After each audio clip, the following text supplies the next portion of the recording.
أعوذ أعوذ بالله من الشيطان الرجيم بسم الله الرحمن الرحیم سورۃ الاحزاب مدنی سورہ ہے. اس کے 9 رکوع ہیں اور 73 آیات ہیں. اب دیکھیں ہم نے پچھلی یعنی 4 صورتیں اور اس سے پہلے بھی جو ہے وہ 2 صورتیں ہم نے مکی پڑھی. سورہ نور مدنی تھی. سورہ نور کے بعد سورۃ الاحزاب سے پہلے جتنی صورتیں آئی نا، سورۃ الفرقان بھی، سوری میں نے سورۃ الفرقان کو یاد نہیں کیا تھا، ساری کی ساری کیا تھی؟ مکی تھی. اب وہ جیسے ایک رنگ بدلے گا سورۃ الاحزاب میں قرآن کا، وہی جو کہتے ہیں نا ایک مکی جنت ہے ایک مدنی جنت ہے، ٹھیک ہے. اور اس کا بھی جو یعنی سورۃ الاحزاب کا جو مرکزی مضمون ہے وہ ہیں احکامات. یہ تشریعی صورت ہے. اور تشریعی صورت کا مطلب یہ ہوتا ہے جس میں احکامات بیان کیے جاتے ہیں، شرعی احکامات بیان کیے جاتے ہیں. آسان ہے، بس شرعی احکامات آپ لکھ لیں تب بھی کافی ہے. اور مدنی صورتوں میں اکثر ہی ایسا ہوا ہے کہ شرعی احکامات بیان کیے گئے. اچھا، یہ وہ دور ہے جس میں اصلاحات ہو رہی ہیں، جس میں احکامات آ رہے ہیں، اور جس میں ظاہر ہے کہ پورے جو معاشرہ ہے اس وقت مدینے میں اسلامی ریاست کا، اس کی کنسٹرکشن ہے، اس کی تعمیر ہو رہی ہے. تو یہ اسلامی معاشرے کی تعمیر کے لیے اس کے اندر احکامات دیے گئے ہیں. ان احکامات میں زیادہ تر جو ہے وہ معاشرتی قوانین ہیں، جس کو آپ سوشل ریگولیشن کہتے ہیں. اور آپ کو پتہ ہے یہ معاشرتی قوانین جب تک مکمل نہیں ہو سکتے جب تک فیملی لاز نہ آ جائیں، اور ان کو اردو میں عربی میں آئلی قوانین کہا جاتا ہے. اس میں آئلی قوانین بیان ہوئے، اس کے ساتھ ساتھ اس میں فوجی قوانین بھی بیان ہوئے ہیں. اور اس کی وجہ کیا ہے؟ یہ سورۃ الاحزاب ہے. یہ غزوہ احزاب پر ایک مکمل اور مفصل تبصرہ ہے. اور جب کسی غزوے پہ تبصرہ ہے تو اس میں فوجی ہدایات جو ہے وہ لازم ہوں گی. یعنی آپ یہ دیکھیں کسی بھی معاشرے کی کنسٹرکشن کے لیے اس کی فوج ضروری ہے، اس کا دفاع ضروری ہے، یعنی اس کو ڈیفینسو ہونا چاہیے، اس کو آفینسو ہونا چاہیے. ساری کی ساری چیزیں آپ کو سورۃ الاحزاب میں جو ہے وہ مل جائیں گی. اور اس کے ساتھ ساتھ ظاہر ہے جب فوج ہے، اسلامی ریاست ہے، تو وہاں پر پولیٹیکل ایشوز بھی ہوتے ہیں. تو یہاں پر ہمیں سیاسی قوانین بھی ملیں گے. اور اس کے ساتھ ساتھ ہمیں جس کو کہتے ہیں نا کہ کیونکہ پوری جماعت ہے، پوری امہ ہے، تو ہمیں یہاں پر اجتماعی قوانین بھی مل جائیں گے. سورہ نور اور سورہ احزاب دونوں صورتیں مل کر نا ایک دوسرے کی تکمیل کرتی ہیں. اب میرے پاس بالکل موقع نہیں ہے کہ میں سورۃ النور سے اس کا تقابل کر سکوں، لیکن یہ کہ ہم کچھ چیزوں کو سورۃ النور کے پس منظر میں بھی جو ہے وہ دیکھیں گے. اچھا، سورۃ النور ترتیبی نزول میں جس وقت قرآن نازل ہو رہا تھا سورہ احزاب کے بعد نازل ہوئی ہے. سورۃ الاحزاب پہلے نازل ہوئے، لیکن موجودہ ترتیب میں یعنی قرآن کی ترتیب میں سورۃ النور پہلے ہے اور سورہ احزاب بعد میں. لیکن نازل سورہ نور بعد میں ہوئی ہے، اس نے سورہ نور میں مکمل اور تفصیلی احکامات موجود ہیں. کچھ ایسے احکامات جو کہ سورۃ الاحزاب میں بھی موجود ہیں، لیکن ان کی تکمیل جو ہے وہ سورہ نور میں جا کر ہوتی ہے.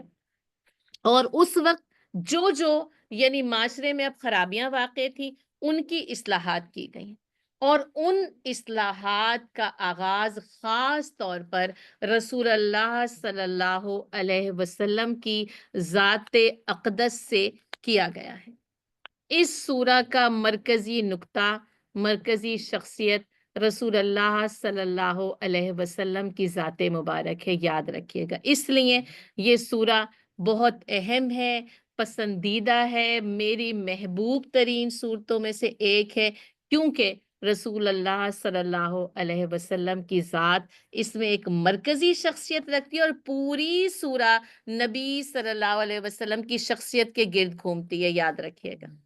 دیکھیے، اور ان معاشرتی اصلاحات کا آغاز جو کہ اس معاشرے میں صدیوں سے رائج تھیں، ان کا آغاز رسول اللہ صلی اللہ علیہ وسلم کی ذات مبارک سے ہی کیا گیا. گویا کہ اس معاشرے کے کلچر پر اور رسم و رواج پر جو ضرب لگائی گئی ہے، اس کا آغاز نبی صلی اللہ علیہ وسلم کی ذات اور نبی صلی اللہ علیہ وسلم کے گھر سے ہوتا ہے. گویا کہ یہ آئلی قوانین ہیں یا معاشرتی قوانین ہیں، ان کی جو ابتدائی ہو رہی ہے وہ رسول اللہ صلی اللہ علیہ وسلم کے حجرہ مبارک سے ہو رہی ہے. اس کے اس مختصر سے تعارف کے ساتھ جو ہے وہ پھر ہم دیکھیں گے کہ یہ یعنی مضامین چاروں طرف جو ہے وہ اس کے اندر کیسے گھومیں گے. مرکزی مضمون اس کے قوانین ہیں، لیکن اس کے مرکزی مضمون میں ایک بات کو آپ اور لکھ لیں کہ یہ ان سارے قوانین پر عمل کیوں ضروری ہے.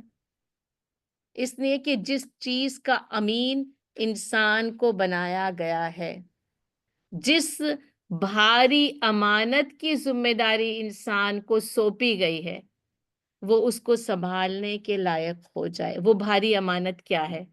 خلافت ہے. تو یہ خلافت انسانی جو انسان کو اللہ تعالیٰ نے کہا انی جاعل فی الارض خلیفہ، میں زمین میں اپنا خلیفہ بنانے والا ہوں. تو یہ خلیفہ بنانے کے ساتھ جو ذمہ داری دی جاتی ہے، اس ذمہ داری کی اہلیت اور اس منصب کو پورا کرنے کے لیے جن جن چیزوں کی ضرورت ہے، سورۃ الاحزاب میں ان تمام چیزوں کا بیان آپ کو مل جائے گا. تو آئیے بغیر کسی تاخیر کے دیکھتے ہیں کہ اس مرکزی مضمون کے تحت سورہ احزاب کے مضامین اس کے گرد جو ہے وہ کیسے گھومتے ہیں. بسم اللہ الرحمن الرحیم. شروع اللہ کے نام سے جو بڑا مہربان اور نہایت رحم کرنے والا ہے. یا ایہا النبی اتق اللہ، اے نبی صلی اللہ علیہ وسلم اللہ کا تقوی اختیار کریں. تو یہ سورہ کی خاص بات کیا ہے؟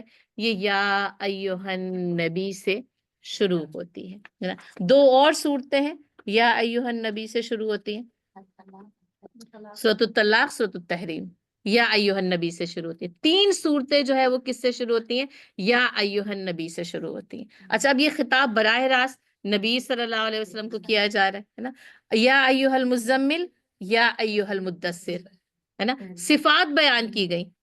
5 صورتیں نبی صلی اللہ علیہ وسلم کو خطاب کرنے سے شروع ہوتی ہیں. ٹھیک ہے. کچھ صورتیں یا ایھا الذین آمنوا سے شروع ہوتی ہیں. کوئی ایک سورہ یاد ہے؟ کوئی بتا سکتا ہے؟ میرے اور آپ کے خطاب سے آغاز ہوتا ہے. جی جی، الحجرات. 3 صورتیں یا ایھا الذین آمنوا سے شروع ہوتی ہیں. ٹھیک ہے. اب کون بچتے ہیں؟ یا ایھا الناس بچتے ہیں. نبی، اہل ایمان. 2 صورتیں یا ایھا الناس سے شروع ہوتی ہیں. سورہ نساء، سورۃ الحج. یا ایھا الناس سے شروع. 5 صورتیں ہو گئیں، اس میں سے 3 اہل ایمان سے، 2 ناس سے، 5 اس کے ساتھ نبی صلی اللہ علیہ وسلم کے خطاب سے شروع ہوتی ہیں. 10 صورتیں براہ راست خطاب سے شروع ہوتی ہے. آپ دیکھیں، اور وہ انسان، اسی لیے کہا گیا کہ قرآن کا مخاطب کون ہے؟ انسان. یا ایھا الناس، ان انسانوں میں سے جو ایمان لے آئے. یا ایھا الذین آمنوا، اور ان ایمان لانے والوں کو ایمان کی طرف بلانے کے لیے جس نبی کو چنا جائے. یا ایھا النبی، یا ایھا المزمل. یہ آپ کو پتہ ہے حرف ندا ہے، اور اس ندا کے ساتھ نبی آپ کو پتہ ہے خبر دینے والے کو کہتے ہیں، اور رسول جو ہے وہ ارسال کیا جاتا ہے، بھیجا جاتا ہے. بہرحال نبی اور رسول ایک ساتھ ایک ہی شخصیت میں جو ہے وہ مدغم ہو جاتے ہیں. لیکن کبھی کبھی نبی صرف نبی ہوتا ہے، ہر رسول نبی ضرور ہوتا ہے. ٹھیک ہے. ہر رسول نبی ضرور ہوتا ہے، لیکن ہر نبی رسول نہیں ہوتا. اس لیے 1,24,000 انبیاء کرام کی تعداد یا 1,44,000 کی پتہ چلتی ہے. رسولوں کی تعداد 313 ہے نا. صرف 313 رسول آئے، اور انبیاء کا، اس لیے بنی اسرائیل میں انبیاء کرام کثرت کے ساتھ ہیں. کہا ایک ایک دن میں ان کے پاس 300 انبیاء کرام تھے. اور کہا کہ اس امت مسلمہ کے جو اسکالرز ہیں، جو علماء کرام ہیں، وہ بنی اسرائیل کے جو ہے، اس لیے ان کو میسنجر کہا جاتا ہے. رسول کو اب پروفٹ کہیں گے. ویسے ان کو بھی پروفٹ پیغمبر میں بھی کہے، لیکن اگر آپ نے ڈفرینشیٹ کرنا، ہم تو رسول اور نبی میں کر لیں گے نا، لیکن اگر آپ نے انگلش میں جو ٹرانسلیشن کرنی ہو تو اس میں میسنجر اور پروفٹ کا جو ہے نا وہ یعنی اس کو سمجھ سکتے ہیں. تو آئیے سب سے پہلے اور حکم دیا جا رہا ہے اتق اللہ، اللہ کا تقوی اختیار. تو یہی حکم اہل ایمان کو دیا گیا، آمن اتقوا اللہ. یہی حکم انسانیت کو دیا گیا، یا ایھا الناس اتقوا ربکم ان زلزلۃ الساعۃ شیء عظیم. ہے نا، یہی حکم ہے، یعنی تقوی کا، یعنی وہ نبی کو بھی ہے، اہل ایمان کو بھی ہے، اور اس کے ساتھ ساتھ انسانوں کو بھی ہے۔ وَلَا تُطِعِ الْكَافِرِينَ وَالْمُنَافِقِينَ، اور کافروں اور منافقوں کو کہنا نہ مانی۔ اب دیکھیں مکے میں کافر تھے، منافق نہیں تھے، اب مدینے میں آ گئے نا تو کافر پلس منافق ہو گئے، یہ دو دشمن۔ اچھا مدینے میں آئیں گے ایک اور پلس کریں گے، یہود مدینہ، وہ بھی شامل ہو گئے، کیونکہ یہود مدینہ بھی مکے میں نہیں تھے، ہاں وہاں سے گروپ جا کر کوئی نہ کوئی مشکل یا سازش تو کرتے تھے۔ اصل جب وہ سابقہ پڑا ہے نا، منافق اور یہود مدینہ یہ دو اندرونی دشمن تھے امت مسلمہ کے پاس۔ آپ کہہ سکتے ہیں یہود مدینہ بیرونی تھے، اور منافق تو مسلمانوں کے اندر ان کی صفوں میں موجود تھے، اور کئی سالوں تک منافقین کا ذکر ظاہراً براہ راست واضح انداز میں نہیں کیا گیا، لیکن یہ کہ اب یہ ضرورت تھی کہ ان منافقین کے نفاق کا پردہ کھول کر بیان کر دیا جائے، تو سورۃ الاحزاب میں ہمیں نفاق کے اوپر ایک کاری ضرب جو ہے وہ مل جاتی۔ ان اللہ، یقیناً اللہ، کانا ہے علیمن حکیمہ، سب کچھ جاننے والا اور حکمت والا۔ اللہ کے علم اور حکمت، اور آپ دیکھیں گے پوری سورہ میں پھر اللہ اپنے علم اور حکمت کے ساتھ جو باتیں جو ہے وہ ہمیں بتا رہی، یعنی اللہ کو علم ہے کافر کیا کر رہے ہیں، منافقین کیا کر رہے ہیں۔ اچھا ان کی اطاعت نہیں کرنی، ان کی کوئی بات نہیں ماننی، اور یہ کوئی بات نہ ماننے سے مراد کیا ہے، حق کے سلسلے میں ان کی کوئی بات نہیں ماننی، کچھ بھی نہیں سننا، کیونکہ وہ حق کو بیان ہی نہیں کرتے، وہ تو حق کے مخالف ہے، تو اس لیے حق کے سامنے کوئی بھی ان کی بات ہے اس کی اطاعت نہیں کی جائے گی۔ آپ دیکھیں سورہ لقمان میں ہم نے پڑھا، اگر وہ تجھے شرک پر مجبور کریں تو کیا کرنا ہے، فلا تطعہما، ان کی اطاعت نہیں کرنی۔ تو اس کا مقصد یہی ہوگا کہ جب وہ حق کے خلاف مخالفت میں بات کریں، کوئی اپنی بات ایسی منوانی چاہیں تو ان کی اطاعت نہیں کرنی ہے، یعنی یہ جو ہے مقید حکم ہے اللہ تعالیٰ کا، مطلق نہیں ہے۔ ٹھیک ہے، مطلق کیا ہوتا ہے کہ کسی بھی حال میں ان کی کوئی بات مانی نہیں جا سکتی یا سنی نہیں جا سکتی، ایسا نہیں ہے، بلکہ کب ہے، جب وہ حق کے خلاف کھڑے ہوں گے۔ قید کیا ہے کہ حق کے خلاف ان کی کوئی بات ہوگی تو ان کی اطاعت نہیں کی جائے گی۔ وَاتَّبِعْ مَا يُوحَىٰ إِلَيْكَ مِن رَبِّكَ، یہ بہت ہی جس کو کہتے ہیں نا اللہ کا بڑا منفرد انداز ہے کہ نبی صلی اللہ علیہ وسلم سے یہ کہا جا رہا ہے اور آپ اتباع کیجئے اس وحی کی جو آپ پر آپ کے رب کی طرف سے نازل کی جا رہی۔ آپ دیکھیں باقی تمام امت کو کس کی اتباع کا حکم ہے، اتباع رسول کا، اور رسول اللہ صلی اللہ علیہ وسلم کو جو اتباع کا حکم دیا جا رہا ہے وہ کس کا، یوحیٰ الیک من ربک، جو آپ کے رب کی طرف سے آپ پر وحی کی تھی، کوئی کہ جس کو کہا نا انا اول المومنین، ہے نا، انا اول المسلمین، میں سب سے پہلا ہوں ایمان لانے والوں میں سب سے پہلے نبی جو ہے نا، آمن الرسول، رسول سب سے پہلے ایمان لے کر آتا ہے، وہ سب سے پہلے اس وحی کی اتباع کرتا ہے جو اس کے اوپر نازل کی جاتی ہے، اور پھر اس کے بعد جب وہ امت کو پہنچاتا ہے تو امت پھر نبی کی اتباع کرتی ہے، اور نبی کی اتباع بھی ظاہر ایک شرط ہے نا، بس اللہ کی اطاعت میں، اور باقی غیر مشروط ہے ہر معاملے میں نبی کی اتباع کرنی، کیونکہ نبی سب سے پہلے اللہ کے حکم کی اتباع اور پیروی کرنے والا ہوتا ہے۔ ان اللہ کان بما تعملون خبیرا، اور اللہ جانتا ہے جو کچھ بھی تم عمل کرتے ہو، اللہ کو اس کی خبر ہے۔ وتوکل علی اللہ، اور پھر کیا کیجئے، اللہ پر بھروسہ کیجئے۔ دیکھیے پہلا حکم تھا اتق اللہ، دوسرا حکم تھا ولا تطع الکافرین والمنافقین، اور تیسرا حکم کیا تھا، اتبع ما یوحی الیک من ربک، چوتھا حکم کیا ہے، وتوکل علی اللہ، اللہ پر بھروسہ کیجیے۔ اور آپ دیکھیں یہ پورا کا پورا نا یہ اسکوائر مکمل ہو جاتا ہے اس کے ساتھ۔ اب جس مقصد کے لیے نا نبی صلی اللہ علیہ وسلم کو بھیجا گیا ہے، مقصد نبوت ہے، کار نبوت ہے، منصب نبوت اپنے ساتھ ساتھ ذمہ داریاں لے کر آتا ہے، اس ذمہ داری کو پورا کرنے کے لیے اس اسکوائر کی لازمی طور پر ضرورت ہے نا، اور کیا کیجئے، اللہ پر بھروسہ کیجئے۔ یہ جتنا مضبوط ہوگا نا زندگی اتنی آسان ہوگی، سہل ہوگی، اور نبی صلی اللہ علیہ وسلم کے اللہ پہ بھروسے میں کوئی شک نہیں ہے، نبی صلی اللہ علیہ وسلم کے صبر پر بھی کوئی حرف نہیں بولا جا سکتا، لیکن اس کے باوجود اللہ تعالیٰ کہتے ہیں کہ توکل کیجئے اور بھروسہ کیجئے۔ کیوں، اللہ تعالیٰ ہے نا، یعنی اللہ تعالیٰ خالق ہے نا، اللہ تعالیٰ نے بھیجا ہے، اور اللہ تسلی کے لیے یہ بتاتا ہے، یہ چاہے کافر اور منافقین آپ کے جتنے بھی مخالف ہو جائیں، وتوکل علی اللہ، یہ اللہ پر بھروسہ نا اس منزل کو، اس مقصد کو، اس مشن کو آسان کر دیتا ہے. اور میرے اور آپ کے لیے بھی یہی ہے کہ زندگی کے جتنے مراحل ہیں نا، اس توکل کے ساتھ کیا ہوتے ہیں؟ آسان ہو جاتے ہیں. اور وہی ہے وکفا باللہ وکیلا، اور اللہ آپ کے لیے وکیل ہونے کی حیثیت سے کافی ہو چاہیے. توکل بھی وکلا سے نکلا ہے، اور ابھی ہم نے پڑھا وکیلا بکم، اس کو یہ وکیل بنایا گیا ہے ملک الموت کو. اور آپ کو پتہ ہے دنیا کی وکالت ہمیں سمجھ میں آتی ہے، کوئی معاملہ ہو، کوئی کیس ہو، مقدمہ ہو، آپ وکیل کے سپرد کرتے ہیں اور آپ کیا ہوتے ہیں؟ سکون سے آپ کہتے ہیں میں نے اتنا بڑا وکیل ہائر کیا، بڑے بڑے نامور وکیل، کہتے ہیں ان کی ہسٹری میں جو ہے نا وہ کوئی کیس انہوں نے ہارا نہیں ہے. میں نے ان کے ذمے کیا، میں نے اتنے پتہ نہیں کتنے کتنے لاکھوں لاکھوں ڈالرز وکیل لیتے ہیں کہ مقدمہ جتوا دیں گے. اور اللہ کہتے ہیں وکفا باللہ وکیلا. اگر اپنے مقدمے کو اللہ کے سپرد کر دیں، اس کو کون ہرا سکتا ہے؟ پوری دنیا کی طاقتیں اور قوتیں مل کر جو ہے نا وہ کچھ نہیں کر سکتی. کا اللہ آپ کے لیے وکیل ہونے کے لیے کافی ہونا چاہیے. یہ بڑا اللہ تعالیٰ کی اور قرآن کی ایک خاص اصطلاح ہے. اللہ کا شکر ہے دیکھیں اللہ نے ہمیں توکل جیسی نعمت کی طرف ابھارا ہے. تو مجھ پر بھروسہ تو کر کے دیکھو، تم میرے حوالے تو ہو، یعنی اپنی چیزوں کو کر کے دیکھو، اور پھر اس کے بعد دیکھو تمہارے کام کیسے سنورتے ہیں.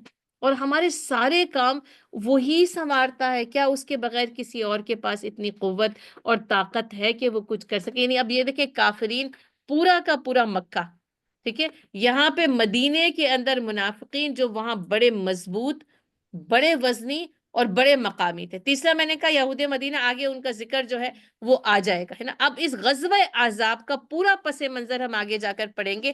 اور آپ یہ دیکھیں احزاب میں 10,000 کی فوج نے مدینے پر حملہ کیا تھا. ٹھیک ہے، لکھا ہے کہ مدینے کی کل آبادی یا وہ لڑنے والوں کی تعداد 3,000 سے زیادہ نہیں تھی. اس وقت اس توکل اللہ کے بغیر کیا کھڑا ہوا جا سکتا تھا؟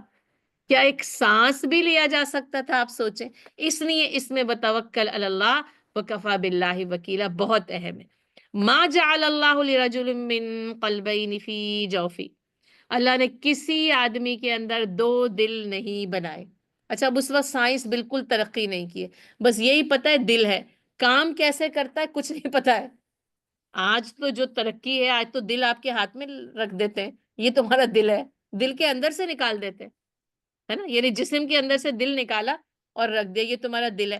ہارٹ ٹرانسپلانٹ بھی ہو جاتا ہے نا. اس وقت یہ تصور نہیں کیا جا سکتا تھا، آج سے 100 سال پہلے بھی نہیں کیا جا سکتا تھا. اب یہاں پہ اللہ تعالیٰ وہ سائنسی حقیقت بھی آپ سوچ لیں، انسان کی جسمانی ساخت کی حقیقت بھی آپ دیکھ لیں. ایک تو وہ یعنی امرولوجی کے جو اسٹیجز بتائے ہیں وہ بھی ویسے. اب یہ بتایا کسی آدمی کے دل میں کے اندر 2 دل نہیں ہوتے. اچھا اہل عرب کا ایک سوچ کیا تھی؟ اگر کوئی بہت بہادر ہوتا یا اگر کوئی بہت زیادہ عقل مند ہوتا تو یہ نہیں کہتے تھے اس کے 2 دماغ ہیں، بلکہ یہ کہتے تھے اس کے 2 دل ہیں. میں کہتی اگر ذہین کو کہنا ہو تو یہ کہنا کہ اس کے 2 دماغ ہیں یا کئی دماغ ہیں، تو وہ کہتے تھے اس کے 2 دل ہیں. اصل میں مجھے لگتا ہے اس وقت دماغ اور دل کا فنکشن بھی تو اتنا واضح نہیں تھا، آج بھی نہیں ہے. میں آپ کو بتاؤں دل کہہ رہا ہے کہ دماغ کہہ رہا ہے، آپ کنفیوز ہو جاتے ہیں. میرا دل چاہ رہا ہے کہ میرا دماغ چاہ رہا ہے. سوچتا دماغ ہے، تمنا دل کرتا ہے.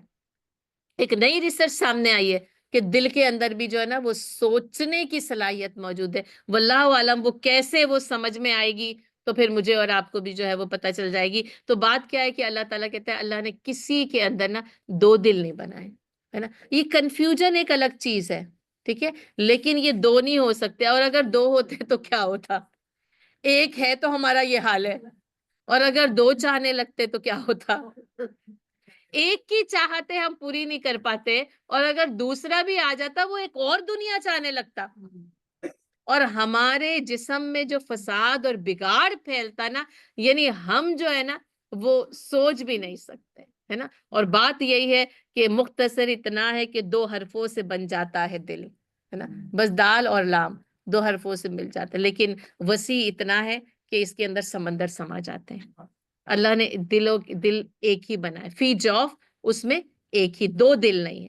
وما جعل ازواجکم اللائی تظاہرون منہن امہاتکم، اور نہ ہی تمہاری ان بیویوں کو جن سے تم زہار کرتے ہو تمہاری مائیں بنا دیے. ٹھیک ہے، اب یوں سمجھ لیں کہ سائنسی یا جسمانی جو وہ سوچتے تھے کہ دو دل ہوتے ہیں، تو کہا دو دل نہیں ہوتے، ایک ہوتا ہے. یہاں پہ معاشرتی اصلاح کی ضرورت نہیں، سوچ کی اصلاح کی ضرورت ہے، اللہ نے مکمل کر دیا. اس لیے ہمیں اس کے متعلق قرآن میں کہیں اور کچھ نہیں ملے گا کہ اور بحث و مباحث ہو، بس صرف یہ حقیقت بتا دی کہ کسی بھی جو ہے وہ انسان کے اندر جو ہے وہ دو دل نہیں ہوتے. یہ ہے، اس کو کہتے ہیں زہار.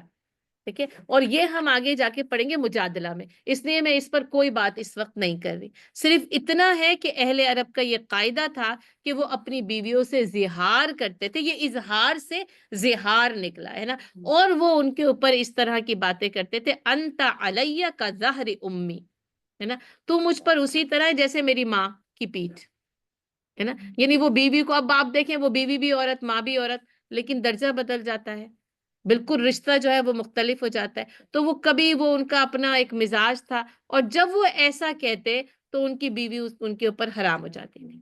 یہ طلاق سے زیادہ شدید جدائی تھی جو ان کے درمیان ہو جاتی تھی. اللہ نے کہا اور جو کوئی بھی وما جعل ازواجکم اللائی تظاہرون منہن امہاتکم، اور نہ ہی تمہاری ان بیویوں کو جن سے تم زیار کرتے ہو تمہاری مائیں بنا دیا، ہے نا. اب یہ قول تھا، لیکن اتنا شدید وہ کسٹم تھا کہ وہ اس پر بڑی شدت سے عمل کرتے تھے. اس کو بھی اسلام نے کیا کیا ہے؟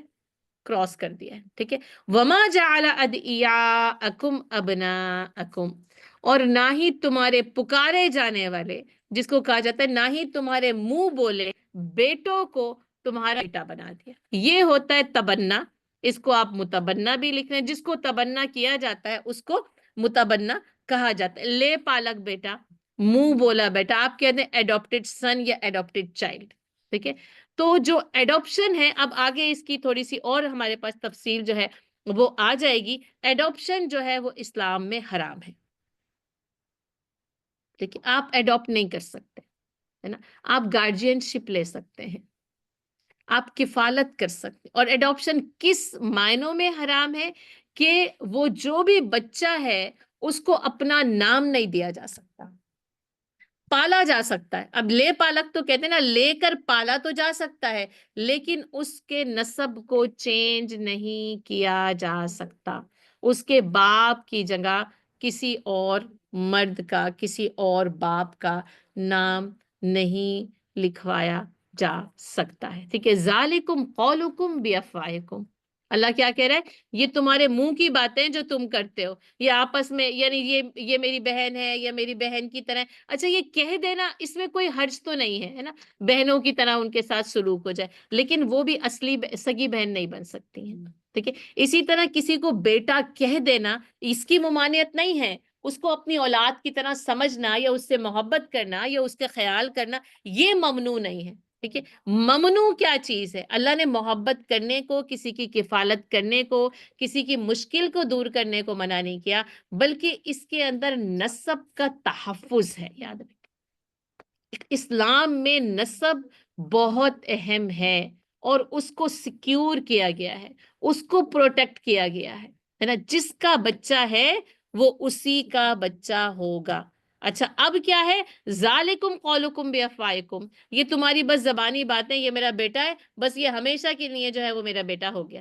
واللہ یقول الحق، اللہ کہتا ہے حق بات. وہو یہدی السبیل، اور وہی صحیح راہ دکھاتا ہے. ادعوہم لآبائہم هو اقسط عند اللہ، اور ان بچوں کو، ان بیٹوں کو، وہی جن کو متبنہ بنا لیا، ان کو ان کے باپوں کے ناموں سے پکارا کرو. اللہ کے نزدیک یہ زیادہ انصاف والی بات ہے، زیادہ صحیح اور سچی بات یہی ہے. فَإِن لَمْ تَعْلَمُوا آبَاءَهُمْ، اب ایسا بھی ہو سکتا ہے کہ تمہیں اس کے باپ کا نام معلوم ہی نہیں ہے، نامعلوم ہے، کسی بھی حادثے میں بچے مل گئے، پتہ ہی نہیں ہے کس کے، ہے نا. فَإِخْوَانُكُمْ فِي الدِّينِ وَمَوَالِيكُمْ، وہ دینی تمہارے بھائی ہیں، اور جو ہے وہ موالیکم، اور تمہارے دوست ہیں. ٹھیک ہے، اب جب باپ کا نام معلوم نہیں ہے تو کیا کیا جائے گا؟ بن عبداللہ. ٹھیک ہے، سن آف عبداللہ، اللہ کے بندے کا بچہ. ہر کوئی اللہ کا بندہ ہے، مسلمان تھا یا نہیں تھا. تو اس میں کوئی نا کہ باپ کا نام تو پتہ ہی نہیں ہے ہم کیا لکھوائیں، اتنا آسان حل ہے.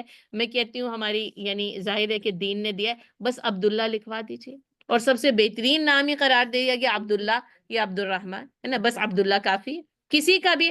اب یہ کہ وہ پالا جا رہا ہے، کیا جا رہا ہے، اور بات یہ ہے کہ جب بھی وہ بچہ یعنی بڑا ہوتا ہے، جوان ہوتا ہے، شعور کو پہنچتا ہے، اس کو یہ بات آرام سے بتا دی جانی چاہیے. یہ کوئی چھپانے والی بات نہیں ہے نا. اور اس کو اسی طریقے سے حل کیا جائے گا کہ کہیں پر بھی کچھ یتامہ ہو سکتے ہیں، جیسے اب جنگیں ہوتی تھیں اس میں بچے آتے تھے، اس میں عورتیں آتی تھیں، تو ان کا حل دیا ہے نا اسلام نے. تو اگر کسی نے کچھ اس طرح کا معاملہ کرنا ہو تو اس کے اصول و ضوابط اس کو پتہ ہونے چاہیے نا. سب سے پہلی بات وراثت میں کوئی حصہ نہیں متبنہ کا. یہ آگے یعنی انشاءاللہ یہ ابھی ہم بتا دیتے ہیں، آگے تو خیر ظاہر آئے گا. اور یہ واقعہ نبی صلی اللہ علیہ وسلم کی ذاتی زندگی سے ڈائریکٹ کنیکٹڈ ہے، براہ راست کنیکٹڈ ہے. حضرت خدیجہ رضی اللہ تعالیٰ عنہ اور ان کے جو بھتیجے حکیم بن حزام کے متعلق یہ آتا ہے کہ ان کو ملے حضرت زید بن حارثہ رضی اللہ تعالیٰ عنہ. تھے تو بہت اعلیٰ خاندان کے، لیکن جو ہوتا ہے نا حملہ ہوا، بچے اٹھائے گئے اور لا کے غلاموں کی منڈی میں بیچ دیے گئے. ٹھیک ہے، حکیم بن نظام نے ان کو خرید لیا اور لا کر اپنی پھوپھی کو تحفتاً دے دیا. اور وہ پھر یعنی حضرت خدیجہ رضی اللہ تعالیٰ عنہ کی شادی کے ساتھ ہی وہ نبی صلی اللہ علیہ وسلم کے پاس آئے، اور پھر وہ نبی صلی اللہ علیہ وسلم کے ساتھ جو ہے وہ رہتے رہے. ان کے گھر والے انہیں ڈھونڈ رہے تھے، کہتے ہیں ان کے باپ اور چچا انہیں ڈھونڈتے ڈھونڈتے مکے میں آ پہنچے. اب ظاہر ہے وہاں تو یہ اتنی آسانی نہیں تھی، پتہ نہیں کتنے سال لگے، اور پتہ چلا کہ ہاں اس طریقے سے کوئی ایک بچہ یہاں پر موجود ہے. اور یہاں تک کہ وہ آئے تو انہوں نے اپنے بچے کو پہچان بھی لیا. اچھا حضرت زید بن حارثہ نے بھی ظاہر ہے اپنے جو ہے وہ والد اور چچا کو پہچان لیا، اور پھر کہا کہ ہم لینے کے لیے آئے ہیں. نبی صلی اللہ علیہ وسلم نے کہا اگر یہ جاتا ہے تو چلا جائے، مجھے کوئی اعتراض نہیں ہے. اور حضرت زید بن حارثہ رضی اللہ تعالیٰ انہوں نے اپنے والد اور چچا کے ساتھ جانے سے انکار کر دیا.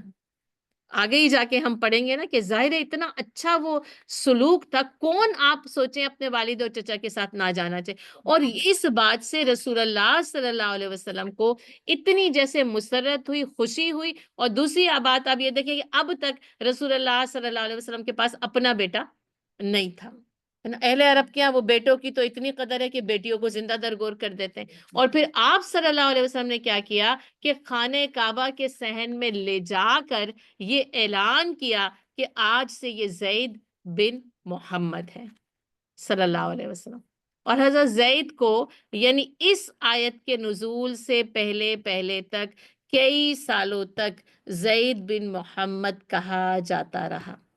اور صحابہ کرام کا یہ کہنا ہے کہ ہم ان کو جب تک زید بن محمد صلی اللہ علیہ وسلم کہتے رہے جب تک کہ یہ آیت نازل نہ ہوئی. اور اس آیت کے نزول کے بعد ان کا نام ان کے اپنے والے زید بن حارثہ آ گیا. اب دیکھیں کچھ بھی نہیں ہوتا ہے نا، ان کو سب کچھ ان کے پاس روزے روشن کی طرح آیا ہے، وہ رہ بھی رہے ہیں، ان سے محبت بھی ہو رہی ہے، ان کا ہر طریقے سے خیال رکھا جا رہا ہے. ہم کیا ہمارے پاس اتنے یہ ہو جائے گا تو وہ ہو جائے گا تو یہ کیا، کچھ بھی نہیں ہوا. پورے معاشرے کو یہ بات پتا، آج تک مجھے اور آپ کو یہ بات پتا ہے. اور نبی صلی اللہ علیہ وسلم نے حضرت زید بن حارثہ رضی اللہ تعالیٰ عنہ سے بہت زیادہ محبت کی، یعنی اتنی زیادہ محبت کی کہ حضرت عمر رضی اللہ تعالیٰ عنہ سے ایک مرتبہ ان کے بیٹے عبداللہ بن عمر نے کہا کہ میں دیکھتا ہوں کہ آپ اسامہ بن زید سے یعنی حضرت زید بن حارثہ کے بیٹے سے مجھ سے زیادہ محبت کرتے ہیں. تو کہنے لگے ہاں میں ایسا کرتا ہوں. حضرت عمر کا بھی ایمان نہ بڑے لیول کا ہے. کہا ہاں میں ایسا کرتا ہوں کیونکہ رسول اللہ صلی اللہ علیہ وسلم کو اسامہ بن زید تجھ سے زیادہ محبوب تھا. یعنی اپنے بیٹے کو کہہ رہے ہیں تجھ سے زیادہ محبوب تھا، اور اس کا باپ یعنی کہ زید بن حارثہ تیرے باپ سے یعنی حضرت عمر رضی اللہ تعالیٰ عنہ سے زیادہ محبوب تھا، ہے نا. تو صحابہ کرام بھی حضرت زید بن حارثہ سے بہت زیادہ محبت کرتے تھے، لیکن جب اللہ کا حکم آ گیا ہے نا تو بس اس حکم کے آگے کسی اور محبت ہے، موجود ہے، اختیاری غیر اختیاری سب کچھ ہے، لیکن اللہ کے حکم کے مطابق چلے گی میرے ساتھ. ٹھیک ہے. اور یہ کہ پھر متبنہ کا وراثت میں کوئی حصہ نہیں، سب سے پہلی بات یہ. دوسری بات یہ کہ وہ اگر ظاہر ہے کہ اگر حضرت خدیجہ کی وفات ہو گئی وہ تو پھر اس کے بعد ظاہر ہے یہ حکم ہے، اور اگر وہ ہے وہ کوئی بھی ماں تو اس کا محرم نہیں ہوگا یہ متبنہ. یہ دو چیزیں جو ہے نا، اور اگر بیٹی کو لیا ہے تو ظاہر ہے وہ جو شخص ہے وہ اس کا محرم نہیں ہو سکتا. ہاں اگر اس کا کوئی محرم رشتہ اس کے ساتھ ہوگا تو وہ جیسے اگر کوئی بھتیجی ہوئی یا بھانجی ہوئی یا جو بھی کچھ ایسا معاملہ ہوا تب تو محرم ہو سکتا ہے، ورنہ وہ باپ اور وہ ماں اس بچے یا بچی کے لیے نہ تو محرم ہوں گے اور نہ ہی اس متبنہ اور لے پالک کا وراثت میں کوئی بھی حصہ ہو. ہاں اگر کوئی دینا چاہتا ہے محبت کی وجہ سے 1/3 کی وصیت کرنا چاہے تو کر سکتا ہے، لیکن اس کو یہ جو اس کو انہیریٹنس میں کچھ بھی نہیں ملے گا. باپ کو نہیں جانتے کوئی بات نہیں، فَإِخْوَانُكُمْ کو ان سے محبت کا، ان سے بھائی چارے کا سلوک ہو. وَمَوَالِيكُمْ اور یہ تمہارے بھائی بھی ہیں. وَلَيْسَ عَلَيْكُمْ جُنَاحٌ فِي مَا أَخْطَأْتُمْ بِهِ وَلَكِن مَا تَعَمَّدَتْ قُلُوبُكُمْ اور اگر کوئی بات تم بھول چوک کی بنا پر کہہ دو تو اس میں تم پہ کوئی گرفت نہیں. گرفت کس چیز پر ہے؟ وَلَكِن مَا تَعَمَّدَتْ قُلُوبُكُمْ. یہ عمد ہوتا ہے نا، آپ کہتے ہیں قتل عمد اور قتل خطا. عمد کیا ہے؟ آپ کہتے ہیں عمدن کیا گیا، جان بوجھ کر کیا گیا. جو بات تم اپنے دل کے پورے ارادے سے کہتے ہو، ایسے ہی کوئی بات کہہ دی تو اس پر اللہ تعالیٰ گرفت نہیں کرتا. اس نے کہا نا کہ تمہاری لغو قسم کی جو قسمیں اللہ ان پر گرفت نہیں کرتا. ہاں جو کوئی بات تم واقعتاً اپنے ارادے کے ساتھ کو، اس کے اوپر جو ہے وہ گرفت ہوتی. اچھا ایک تو یہ ہے کہ یعنی ایڈاپشن کے سلسلے میں. دوسری بات یہ کہ کوئی شخص خود اپنے نسب کو جو اس کے جو موجودہ اصلی نسب ہے اس کے بجائے کسی اور نسب کے ساتھ بتائے تو آپ صلی اللہ علیہ وسلم نے فرمایا وہ کافر ہو گیا. بخاری کی حدیث ہے. جو کوئی جان بوجھ کر کسی شخص کو اپنے باپ کی جگہ دوسرا باپ اپنے باپ کے طور پر بتائے وہ کافر ہو گیا، اور جو شخص اپنے آپ کو جان بوجھ کر کسی اور قوم کا بتائے وہ بھی کافر ہو گیا. اب دیکھیں یہ اتنا چھوٹی سی بات لگتی ہے. نہیں، میں پاکستان سے ہوں، اوریجن تو ہے، اس میں انڈین کہنے کی کوئی ضرورت نہیں ہے نا. اور کوئی بھی اوریجن ہے وہ ہے نا، اللہ نے دیا. کوئی سید ہو سکتا ہے، ہاشمی ہو سکتا ہے. اب کوئی صرف فخر کے لیے کہہ دے میں ہاشمی ہوں، ہے نا، تو ایسا نہیں ہو سکتا. یہ کیا ہوگا پھر؟ ہر چیز نا بکھر جائے گی، ہر چیز نا خلط ملط ہو جائے گی. ایسا نہیں ہو سکتا سارے رنگوں کو ایک ساتھ ڈالا، مکسچر بنایا، ملغوبہ بنایا اور بس اس کو کوئی بھی نام جو ہے وہ دے لیا. اور آج کل ایسے ہی مکسچر چل رہا ہے سارا کا سارا. ایسا نہیں ہے. یہ سفید کالا، یہ نسلیں، یہ جو ہم نے پڑھا نا کلی وختلاف السنتکم والوانکم، یہ رنگ ہیں، یہ زبانیں ہیں، یہ انسانوں کی قومیں ہیں، ان کی پہچان کے لیے، اور اس پہچان کے اوپر ضرب نہیں لگائے. اسلام نے ہر کسی کی اپنی پہچان کو برقرار رکھنے دیا ہے. وکان اللہ غفور الرحیم. اگر غلطی سے کچھ ایسا ہو گیا نا اس سے پہلے کہ جانتے نہیں تھے تو بھی اللہ تعالیٰ غفور بھی ہے اور رحیم. اب یعنی آپ صلی اللہ علیہ وسلم کی ذات سے ان کو زید بن محمد کہا جا رہا ہے، لیکن آپ صلی اللہ علیہ وسلم کو اس سے پہلے معلوم نہیں تھا. اور اب جب تک حکم نہیں آیا ایسا ہوتا رہا، جب حکم آیا ایوری تھنگ از کلیئر، ہے نا. وکان اللہ غفور الرحیم. اور اللہ غفور ہے اور رحیم ہے. النبی اولا بالمؤمنین من انفسہم. بلا شبہ نبی مومنوں کے لیے ان کی اپنی ذات سے زیادہ مقدم ہے. جیسے میں کہنا اس سورہ کی بھی مرکزی شخصیت، اور آپ کو سب کو پتہ اسلام کی بھی مرکزی شخصیت کون ہے؟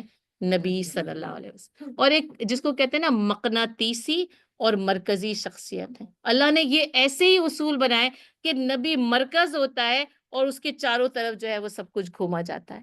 اگر ایسا نہ ہو پھر وہی بات ہر کوئی اپنی مرضی سے اور اپنے طریقے کے مطابق عمل کرنے لگے. اور نہ دوسری بات کیا ہے، یہ جو تعلق ہوتا ہے نا، یہ جو کنیکشن ہوتا ہے اور یہ جو محبت ہوتی ہے، یہ کیا کرتی ہے؟ کاموں کو آسان بنا دیتی ہے. صحابہ کرام نبی صلی اللہ علیہ وسلم کے گرد جمع ہوئے، ایسی محبت کی ایک لمحے میں اپنی جان قربان کرنے کے لیے تیار ہو جاتے تھے. النبی اولا بالمؤمنین من انفسہم. اور محمد صلی اللہ علیہ وسلم کی محبت دین حق کی شرط اول ہے. اسی میں ہو اگر خامی تو سب کچھ نامکمل.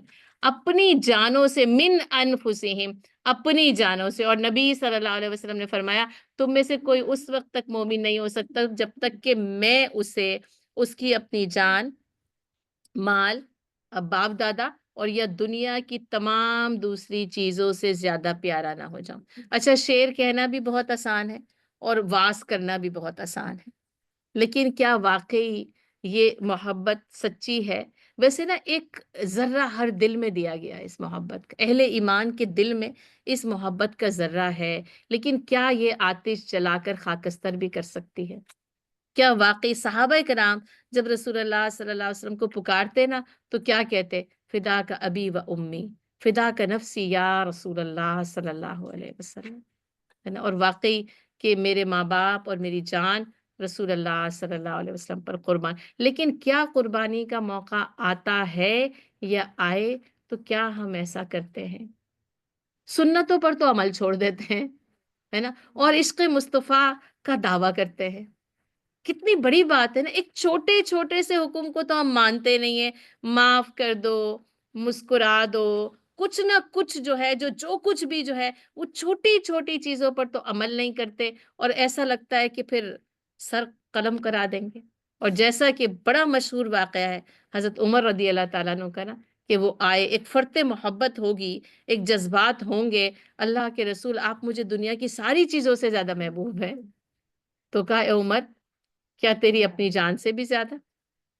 حضرت عمر رضی اللہ تعالیٰ عنہ ٹھہر گئے، ہے نا؟ اب وہ تو واقعی اتنے عقل مندی ہے نا، اتنے سمجھدار ہیں، اور پھر تھوڑی دیر توقف کیا اور کہا یا رسول اللہ، ہاں یا رسول اللہ، اب آپ مجھے اپنی جان سے بھی زیادہ محبوب ہیں۔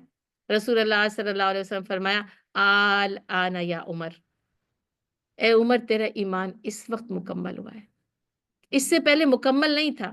اب دیکھیں کتنا کچھ ہے، کہاں کہاں سے وہ گزر رہے ہیں، کتنی بہادری ہے، کیسے علی الاعلان ایمان ہے، خود مراد رسول کہا جاتا ہے۔ آپ صلی اللہ علیہ وسلم نے اللہ سے مانگ کے لیے کہا اے عمر اب اس وقت تیرا ایمان جو ہے وہ مکمل ہوا ہے۔ جب تک اپنی جان کو نبی صلی اللہ علیہ وسلم پر قربان نہ کر دیا، اور کا خدا شاہد ہے کامل میرا ایمان ہو نہیں سکتا، یا اس وقت تک ہو نہیں سکتا جب تک میں کٹ نہ مروں خواجہ بطحا کی عزت پر، خدا شاہد ہے کامل میرا ایمان اس وقت تک ہو نہیں سکتا۔ اپنی تمام جانوں سے زیادہ محبت کس سے کرنی ہے؟ نبی صلی اللہ علیہ وسلم سے کرنی ہے۔ وَأَزْوَاجُهُ أُمَّهَاتُهُمْ، اور ان کی جو ازواج ہیں ازواج مطہرات کہتے ہیں، اور یہی وہ آیت ہے جس کی وجہ سے ہم کیا کہتے ہیں؟ امہات المومنین، تمام مومنین کی مائیں قرار دیے گئے۔ اتنا ادب، اتنا احترام اور اتنا تقدس نہ یہ بیت النبی صلی اللہ علیہ وسلم اور اہل البیت صلی اللہ علیہ وسلم کے لیے۔ اس لیے علماء کرام کا یہ کہنا ہے کہ اہل ایمان میں سب سے جو یعنی معزز اور محترم ہے نا، وہ اہل بیت ہوتے ہیں، نبی صلی اللہ علیہ وسلم کے گھر والے، اور جس میں سب سے پہلے نمبر پر کون آئیں گی؟ وہ ازواجہ امہاتہم، یعنی امہات المومنین، ان کو مائیں قرار دیا گیا۔ اور ظاہر ہے ماؤں کے ساتھ پھر آپ کو پتہ ہی ہے کہ جو سارے معاملات ہیں، حرمت کا رشتہ ہو جاتا ہے۔ اب اہل ایمان میں سے کوئی بھی جو ہے وہ ازواج مطہرات سے نکاح نہیں کر سکتا، لیکن بس باقی ساری چیزیں ایک ویسی ہیں جیسی کہ ماؤں کے ساتھ ہیں، بس ایک چیز جو ہے وہ انفرادی ہے، مختلف ہے، وہ کیا ہے؟ پردے کا حکم۔ پردے کا حکم نہیں اٹھایا ازواج مطہرات اور اہل ایمان سے، پردے کا حکم نہیں اٹھایا۔ ماں اور بیٹا محرم ہے، پردے کا حکم نہیں ہے نا؟ لیکن ان ماؤں کو، کیونکہ اس کی وجہ کیا ہے؟ جیسے نسبی نہیں ہے، ردائی نہیں ہے، اور آپ کو پتہ ہے اس بات صرف اس دور کی نہیں ہے نا، قیامت تک کے تمام ادوار کی ہے۔ تو کوئی بھی جس کو کہتے ہیں نا کہ منافق بھی ہیں، کوئی بھی کمینہ، کوئی بھی رذیل شخص ہو سکتا تھا، اور وہ کسی طرح کی بھی کوئی بات یا کوئی چیز ایسی ہو جاتی، تو اللہ کی پروٹیکشن آپ دیکھیں کہ پردے کے حکم کو برقرار رکھا ہے، باقی تمام معاملات میں جو ہے وہ ان کا درجہ ماؤں کے برابر دے دیا گیا۔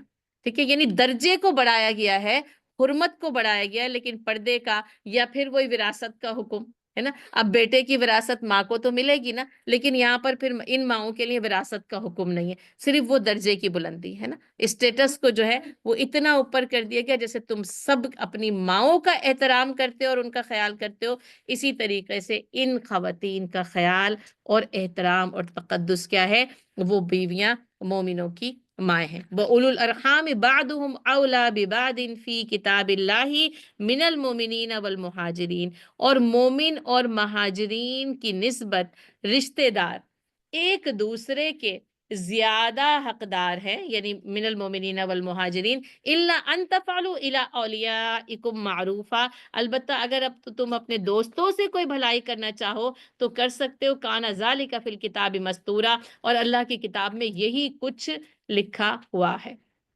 یہ جو اصول ہے، یہ جو قانون ہے، یہ وراثت کے قانون کی اصلاح ہے، یاد رکھیے.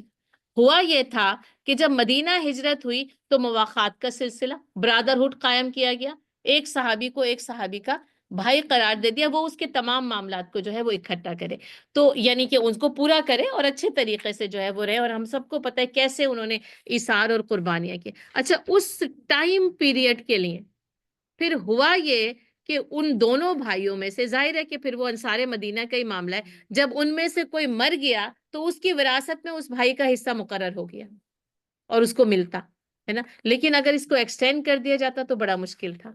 اس ٹائم پیریڈ کے لیے تو اس کو برقرار رکھا گیا. یہ ناسخ اور منسوخ کا معاملہ بھی ہے، ٹھیک ہے. اور پھر بعد میں جب کہ مہاجرین اپنے کام کرنے لگے، اپنے جس کو کہتے ہیں نا سیلف سفیشینٹ ہو گئے، تو اس حکم کو اس آیت کے ذریعے منسوخ کر دیا گیا کہ اب ایسا نہیں ہو سکتا کہ یہ مومنین اور مہاجرین آپس میں بھائی چارے کا رشتہ تو ہے اور پھر وراثت بھی ملے، نہیں. بلکہ کیا کہ ان کی بنسبت جو ہے نا اولو الارحام ہے نا. اب جیسے ذوی الفروض ایک کہا جاتا ہے اور ایک اولو الارحام، تو ذوی الفروض وہ ہیں جن کے حصے کو اللہ تعالیٰ نے مقرر کر دیا، اور یہاں پہ ان کو اولو الارحام کے نام سے یاد کیا گیا کہ وہ رحم والے رشتے یا نسبی رشتے اس بات کے زیادہ حقدار ہیں کہ ان کو ایک دوسرے کی وراثت میں حصہ ملے. من المومنین والمہاجرین، بجائے اس کے کہ ان مہاجرین اور مومنین کے کہ جن کا آپس میں اخوت کا رشتہ قائم ہو. ہاں، اگر تم کچھ کرنا چاہو الا اولیاءکم معروفا، معروف کے ساتھ، بھلائی کے ساتھ، ان کے ساتھ اچھائی کر سکتے ہو. اچھائی کرنے سے منع نہیں کیا گیا،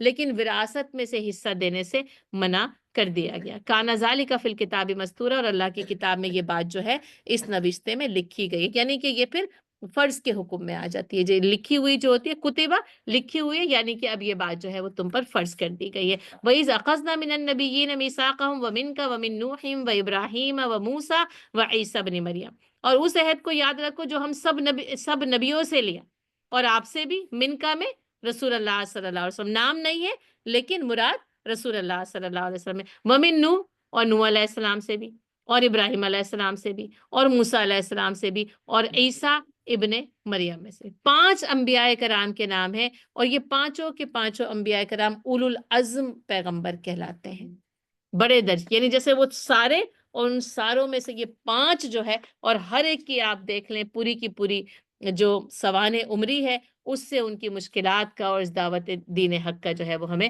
پتہ چل جاتا ہے. اور ہم نے ان سب سے پختہ عہد لیا. اچھا، ایک عہد یہ بندگی کا عہد تھا، دوسرا عہد یہ تھا کہ رسولوں کی حمایت کریں گے.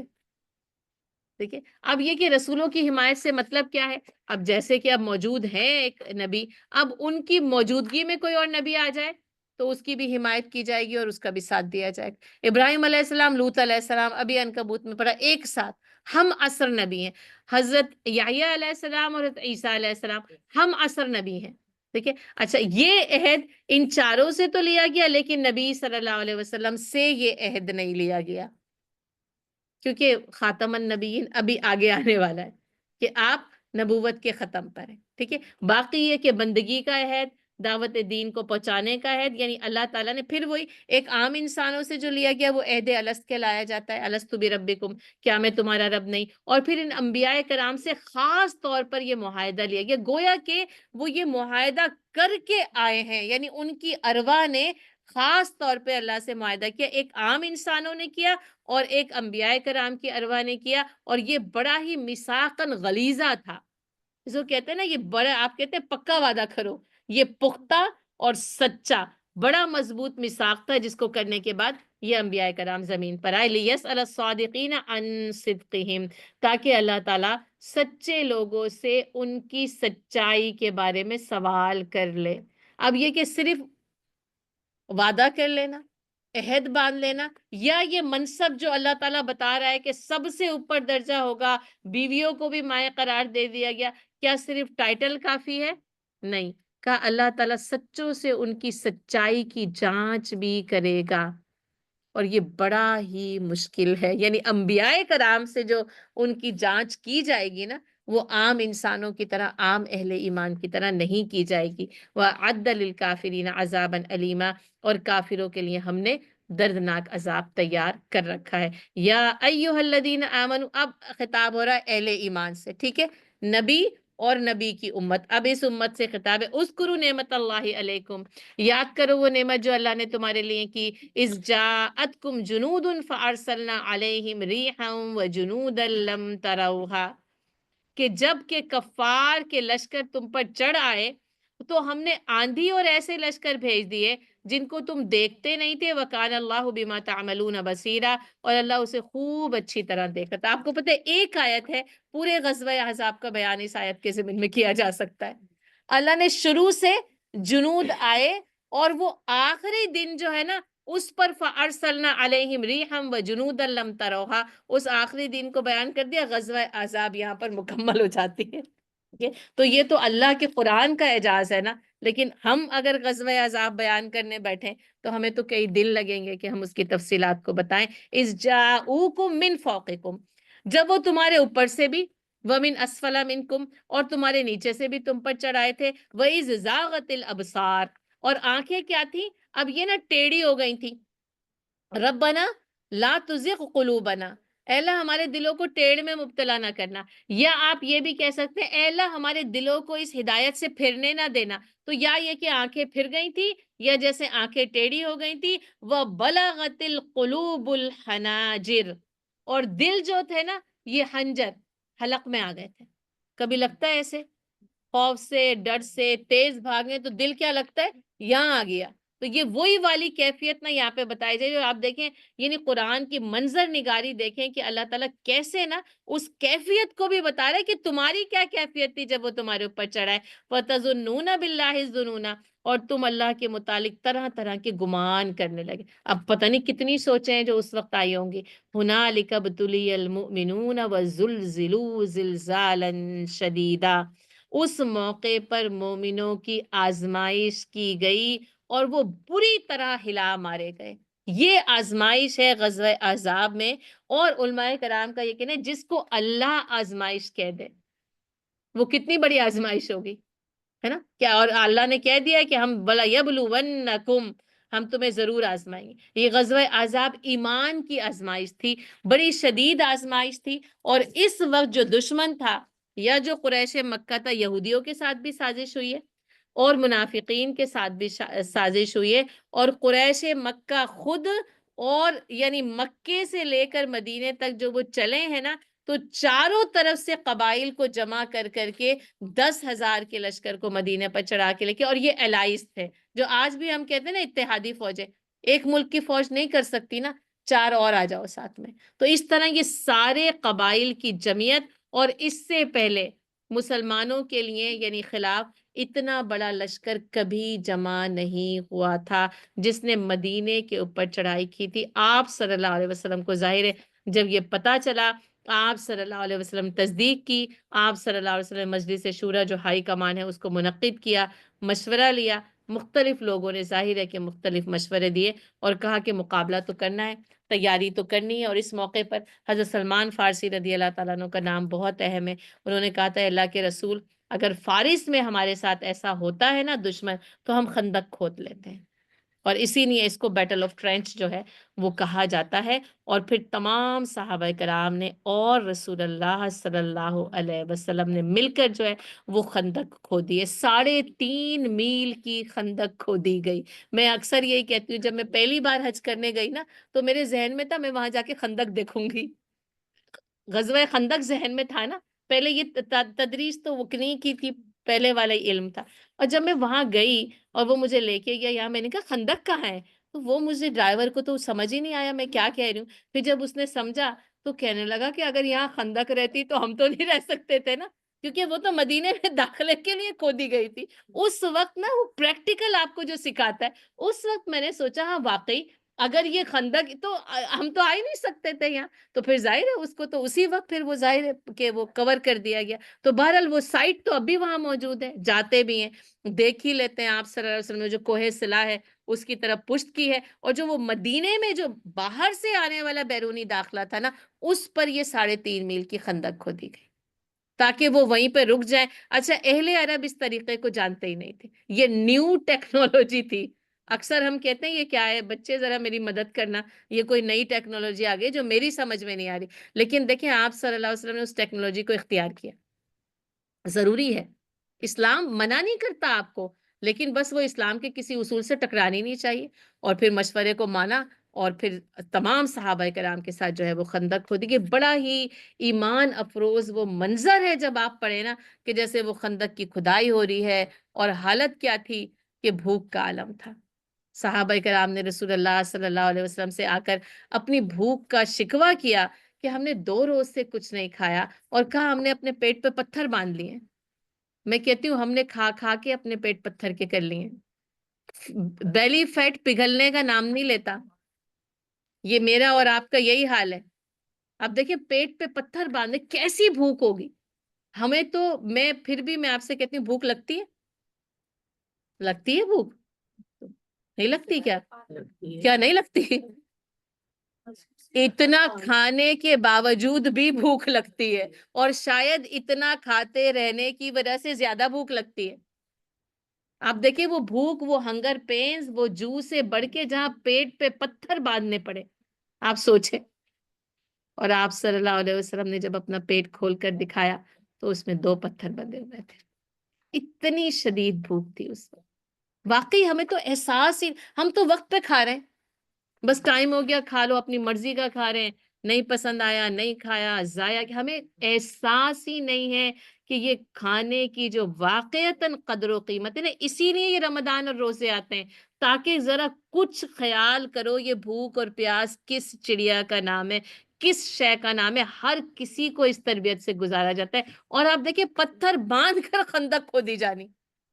ہم روزہ رکھ کے ہم ہلتے بھی نہیں، میرا روزہ ہے، میرا روزہ، روزہ رکھ کے ڈولتے رہتے ہیں ہم.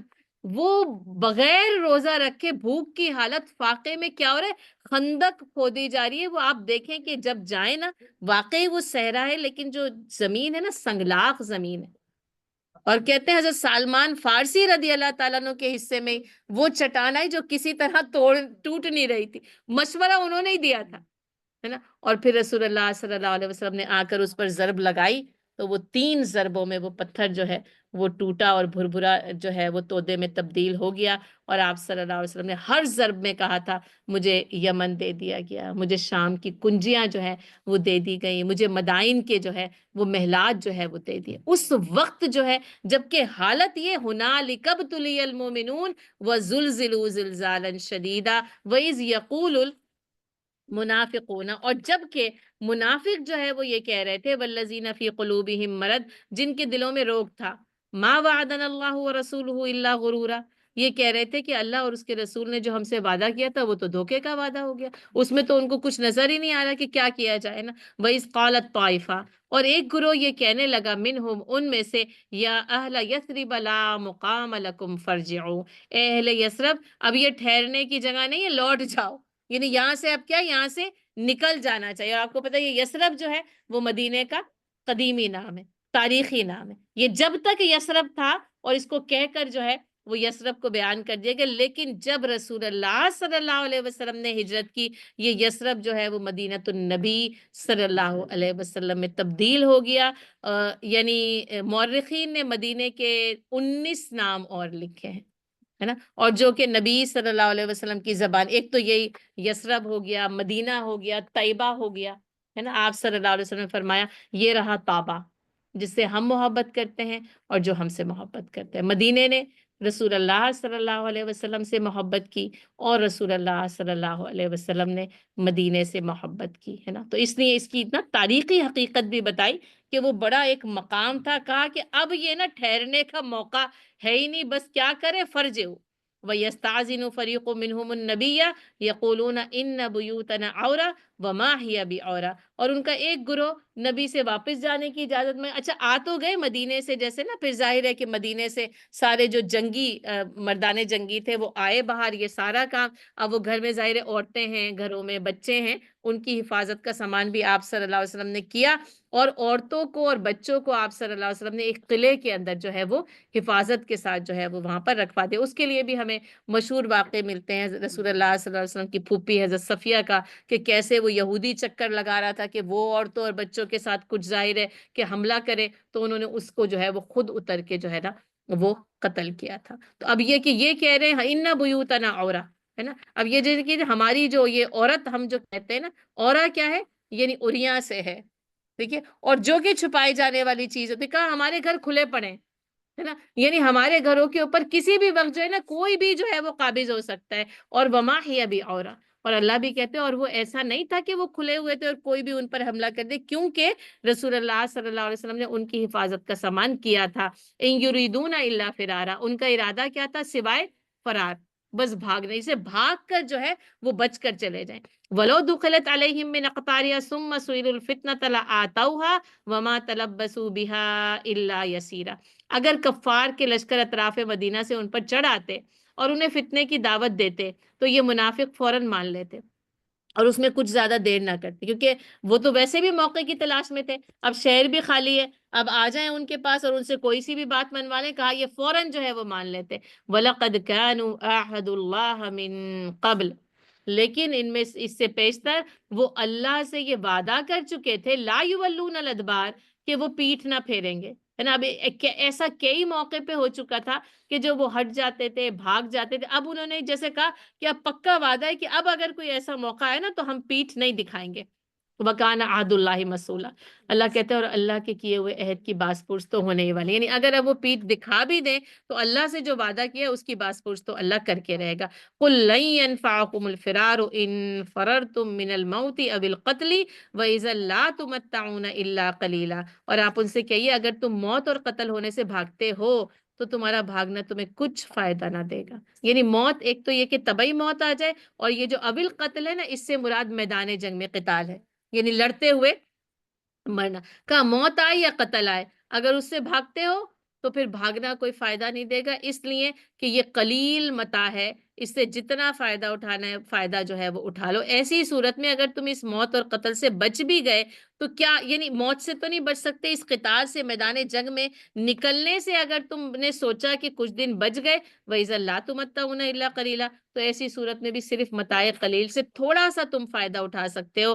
قُلْ مَنْ ذَا الَّذِي يَعْصِمُكُم مِّنَ اللَّهِ إِنْ أَرَادَ بِكُمْ سُوءًا أَوْ أَرَادَ بِكُمْ رَحْمَةً، اور آپ ان سے پوچھئے اگر اللہ تمہیں کوئی تکلیف دینا چاہتا ہے کون ہے جو تمہیں اس سے بچا سکے، ان ارادہ بکم سوا، اگر وہ کوئی تکلیف پہنچائے کون بچا سکتا ہے، او ارادہ بکم رحمہ، اور اگر وہ تم پر رحمت کا ارادہ کرے، تم پر مہربانی کرنا چاہے تو کون ہے جو اس رحمت کو تم سے روک سکتا ہے۔ ولا یجدون لهم من دون اللہ ولیا ولا نصیرا، اور اللہ کے مقابلے میں یہ لوگ نہ تو کوئی اپنا ولی پا سکتے ہیں، حامی، ولا نصیرا، اور نہ ہی کوئی مددگار۔ قد یعلم اللہ المعوقین منکم، اور اللہ نا تم میں سے جو، یہ آپ دیکھیں، آپ ہم کہتے ہیں نا جائیداد سے عاق کر دیا، یہ وہی عین واؤقاف ہے یہاں پر، معوقین، ٹھیک ہے، بے دخل کر دیا ہے نا، تو اللہ تعالیٰ کہہ رہے کہ جو نا جہاد میں یعنی رکاوٹ ڈالتے ہیں نا، ہم ان کو بھی خوب اچھی طرح جانتے ہیں، والقائلین لاخوانہم ہلم الینا، اور ان کہنے والوں کو بھی جو اپنے بھائی سے کہتے ہیں ہماری طرف آ جاؤ، یعنی جنگ میں نہیں نکلو، بس جو ہے وہ بچ جاؤ۔ ولا یاتون البأس الا قلیلا، اور یہ لوگ اس باس میں، اچھا باس جو ہے وہ جنگ کی شدت کے لیے استعمال، ایک تو بیسا ہے نا بہت برا ہے، لیکن جو باس ہے یا باسا ہے وہ جنگ کی سختی اور شدت کو کہتے ہیں، تو کہا کہ وہ یہ کہتے ہیں کہ آ جاؤ، جنگ کی شدت اور سختی میں بہت کم جو ہے وہ حصہ لیتے ہیں، اشحتن علیکم، اور یہ ہے نہایت سخت بخیل۔ قرآن میں ابھی ہم آگے پڑھیں گے وَمَن یُوقَ شُحَّ نَفْسِهِ فَأُولَٰئِکَ هُمُ الْمُفْلِحُونَ، اور جو کوئی نفس کی تنگی سے بچا لے گا بس وہی فلاح پانے والے۔ اشیحتن علیکم کہتے ہیں، شہی ایسے شخص کو کہتے ہیں جو انتہائی لالچی ہو اور انتہائی بخیل ہو، ہے نا؟ یعنی جمع کرنے کی وہ حرص و حوث میں بھی آگے ہو اور وہ خرچ نہ کرتا ہو۔ تو یہ کیا ہے؟ نہایت بخیل اور کنجوس ہیں، تمہارا ساتھ دینے میں نہایت بخیل اور کنجوس ہیں۔ فَإِذَا جَاءَ الْخَوْفُ، اور جب آتا ہے نا خوف ان کے اوپر، ظاہر جنگ کی ایک خوف ہوتا ہے، رَأَيْتَهُمْ يَنْظُرُونَ إِلَيْكَ تَدُورُ أَعْيُنُهُمْ كَالَّذِي يُغْشَى عَلَيْهِ مِنَ الْمَوْتِ، تو آپ دیکھتے ہیں کہ وہ آنکھیں پھیر پھیر کر آپ کی طرف ایسے دیکھتے ہیں جیسے کسی پر موت کی غشی طاری ہو چکی ہے، یعنی وہ جنگ کا ذکر سنتے ہی نا جیسے کسی پر موت طاری ہو جاتی ہے۔ آپ کو پتہ ہے نا کوئی شخص کسی چیز سے اتنا ڈرتا ہے، جب آپ کے سامنے ایسا لگتا ہے کہ بس وہ مر ہی گیا، حالانکہ وہ چیز ابھی سامنے نہیں آئی۔ اسی طرح جب جنگ کا خطرہ سامنے آتا تو ان کی اس حالت کو اللہ تعالیٰ نے بیان کیا ہے، جیسے کہ موت کی غشی طاری ہو گئی اور ابھی انہیں کوئی ہوش ہی نہیں۔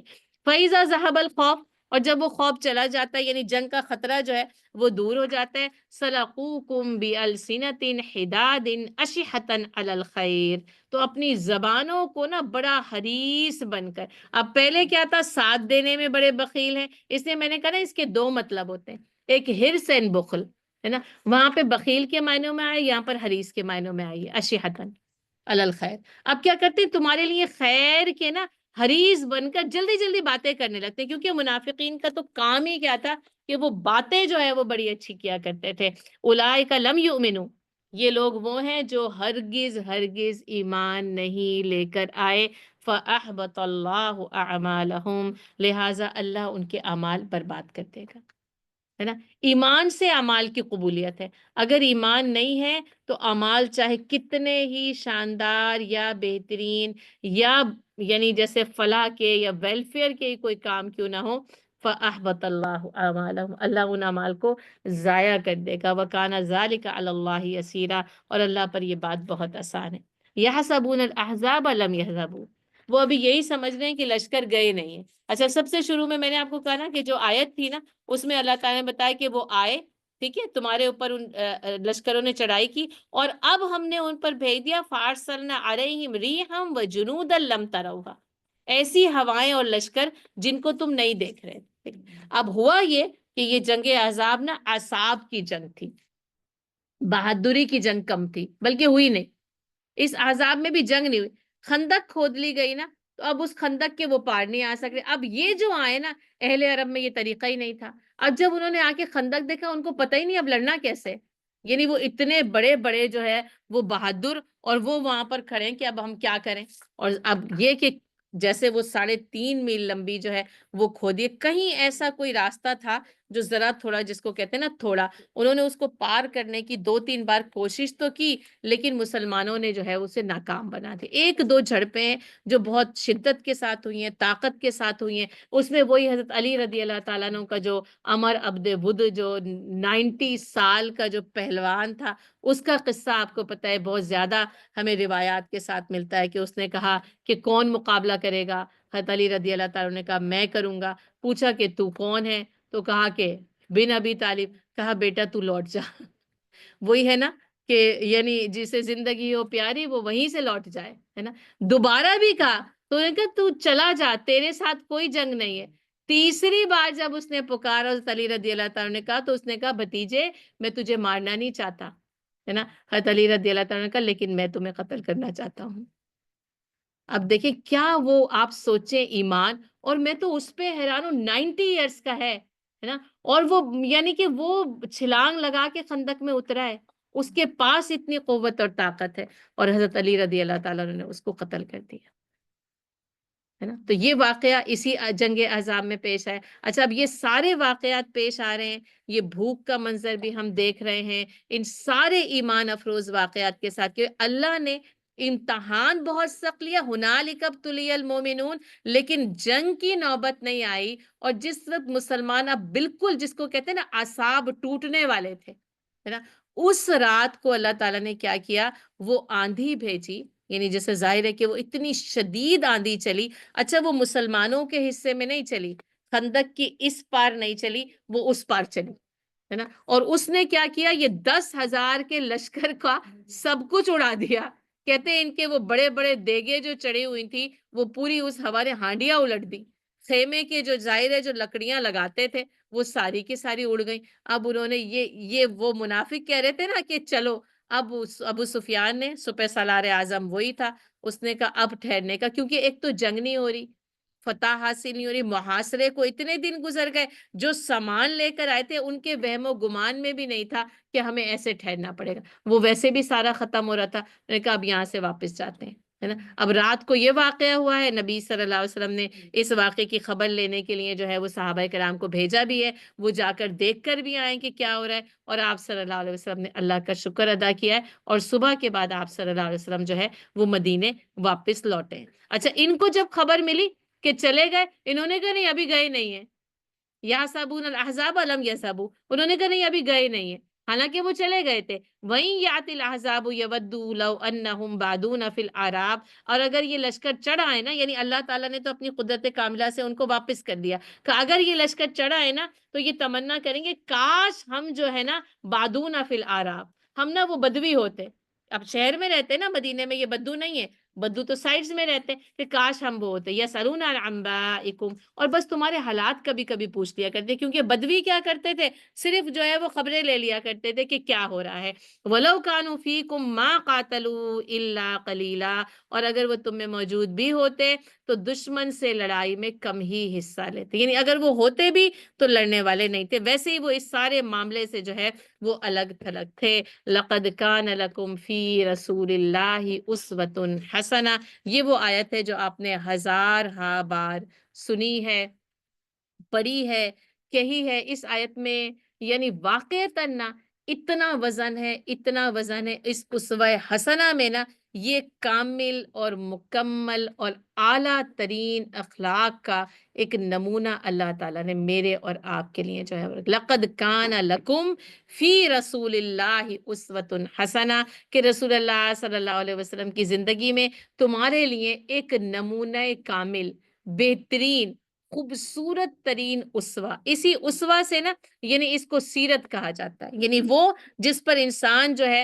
وہ زندگی میں عمل کرتا ہے۔ میرے اور آپ کی عمل کے لیے جو معیار قرار دیا گیا ہے، جو معیار عمل قرار دیا گیا ہے نا، وہ نبی صلی اللہ علیہ وسلم کی ذات قرار دی گئی ہے۔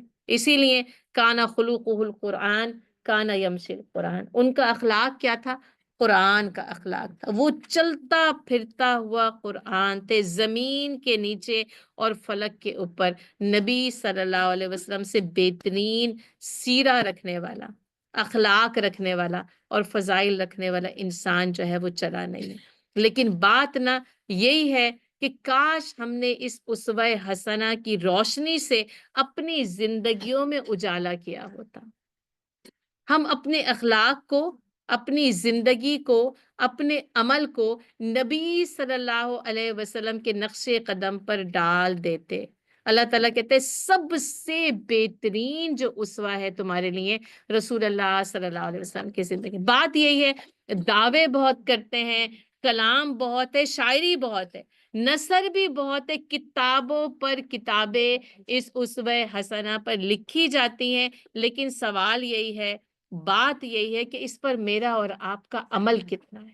جیسے کہا تھا نا، ہم میں سے ہر کوئی نا یعنی اس معیار پر اگر اس کسوٹی پر یعنی اپنے آپ کو پرکھے تو آپ دیکھ سکتے ہیں کہ ہم کہاں کھڑے ہوں گے۔ زندگی کے یعنی صبح و شام، روز و شب، زندگی کا ہر عمل نا نبی صلی اللہ علیہ وسلم کے عمل کے مطابق کرنا، یہ اس اسوہ حسنہ کو اپنا نمونہ عمل ماننا ہوا۔ لیکن ہم کب کرتے ہیں؟ کبھی کرتے ہیں جب آسانی ہوتی ہے، یا جب اپنے مطلب کی بات ہوتی ہے نا، پھر ہم کہتے ہیں یہ سنت نبی صلی اللہ علیہ وسلم ہے۔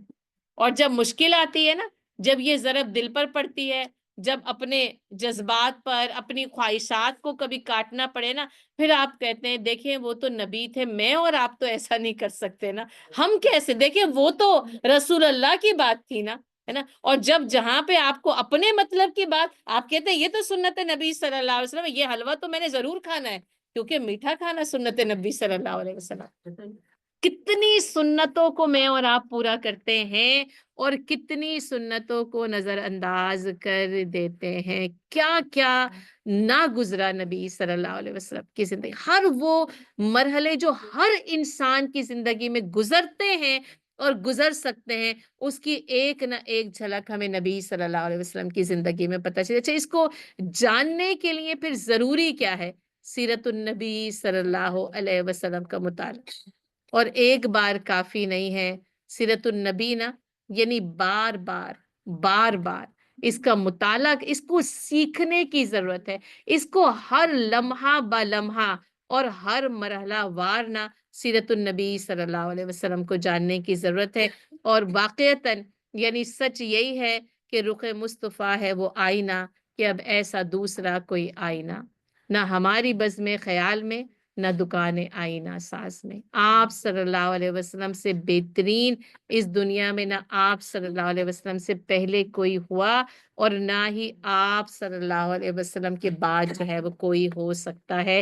کس کے لیے ہے؟ اچھا یہ بھی پڑھ لیں، یہ آیت یہیں تک سنائی جاتی ہے، لمن کانا، جو ہے، جو چاہے، یرج اللہ، اللہ کا امیدوار، اور دیکھیں جو اللہ کا امیدوار ہے، والیوم الآخر، اور یوم آخر کا، وذکر اللہ کثیرا، اور اللہ کو بکثرت یاد رکھتا۔ پتہ ہے ہم کیوں فائدہ نہیں اٹھا سکتے اس سیرت سے، اپنی سیرت کو کیوں نہیں سنوار سکتے؟ کیونکہ یہ تین باتیں مکمل نہیں ہیں، یہ تین شرائط ہیں۔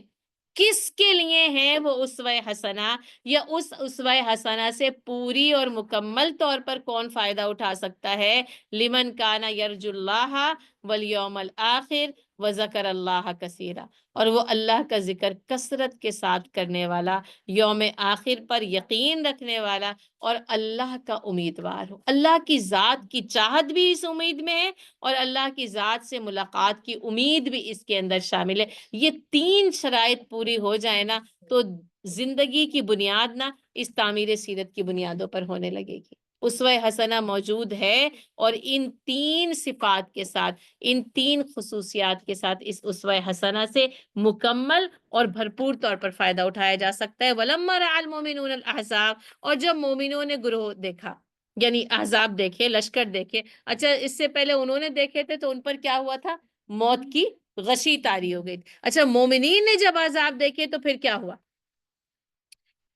تو وہ کہنے لگے قالوا ھذا ما وعدنا اللہ ورسولہ، یہ تو وہی بات ہے جس کا اللہ اور اس کے رسول نے ہم سے وعدہ کیا۔ وہ ڈرے نہیں، وہ گھبرائے نہیں، وہ چیخے چلائے، 10,000 کا لشکر ہم پہ حملہ آور ہو گیا، بلکہ انہوں نے کہا یہ تو وہی ہے جس کا اللہ اور اس کے رسول نے ہم سے وعدہ کیا تھا۔ اور وما زادہم الا ایمانا و تسلیما، اور اس چیز نے ان کے ایمان اور تسلیم میں اضافہ کیا۔ آپ دیکھیں کیا وہ صحابہ کرام کا ایمان کس لیول کا تھا، اور جب انہوں نے یہ دیکھا تو وہ اور کس لیول پر آگے چلا گیا اور بڑھ گیا۔ اس لیے نا جو ایمان ہے، جو ہدایت ہے، وہ کیا ہوتا ہے؟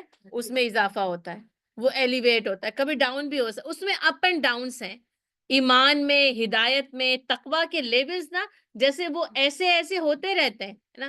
اور لیکن اس موقع پر انہوں کے اوپر تو موت طاری ہو گئی، اور میں یہ سوچتی ہوں، آپ یہ سوچیں ہم ہوتے تو ہمارا کیا حال ہوتا؟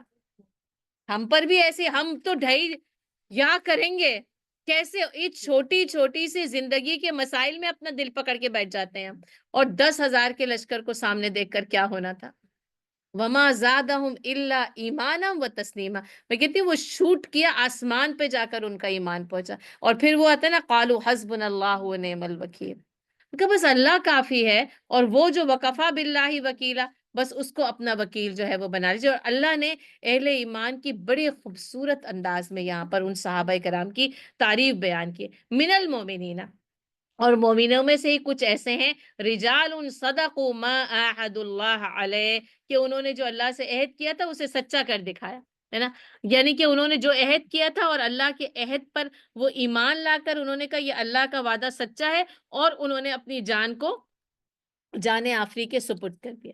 فَمِنْهُمْ مَنْ قَضَى نَحْبَهُ، اور ان میں سے کچھ وہ ہیں جنہوں جو تو اپنی ذمہ داری پوری کر چکے، یعنی شہادت کے مرتبے کو پہنچ گئے۔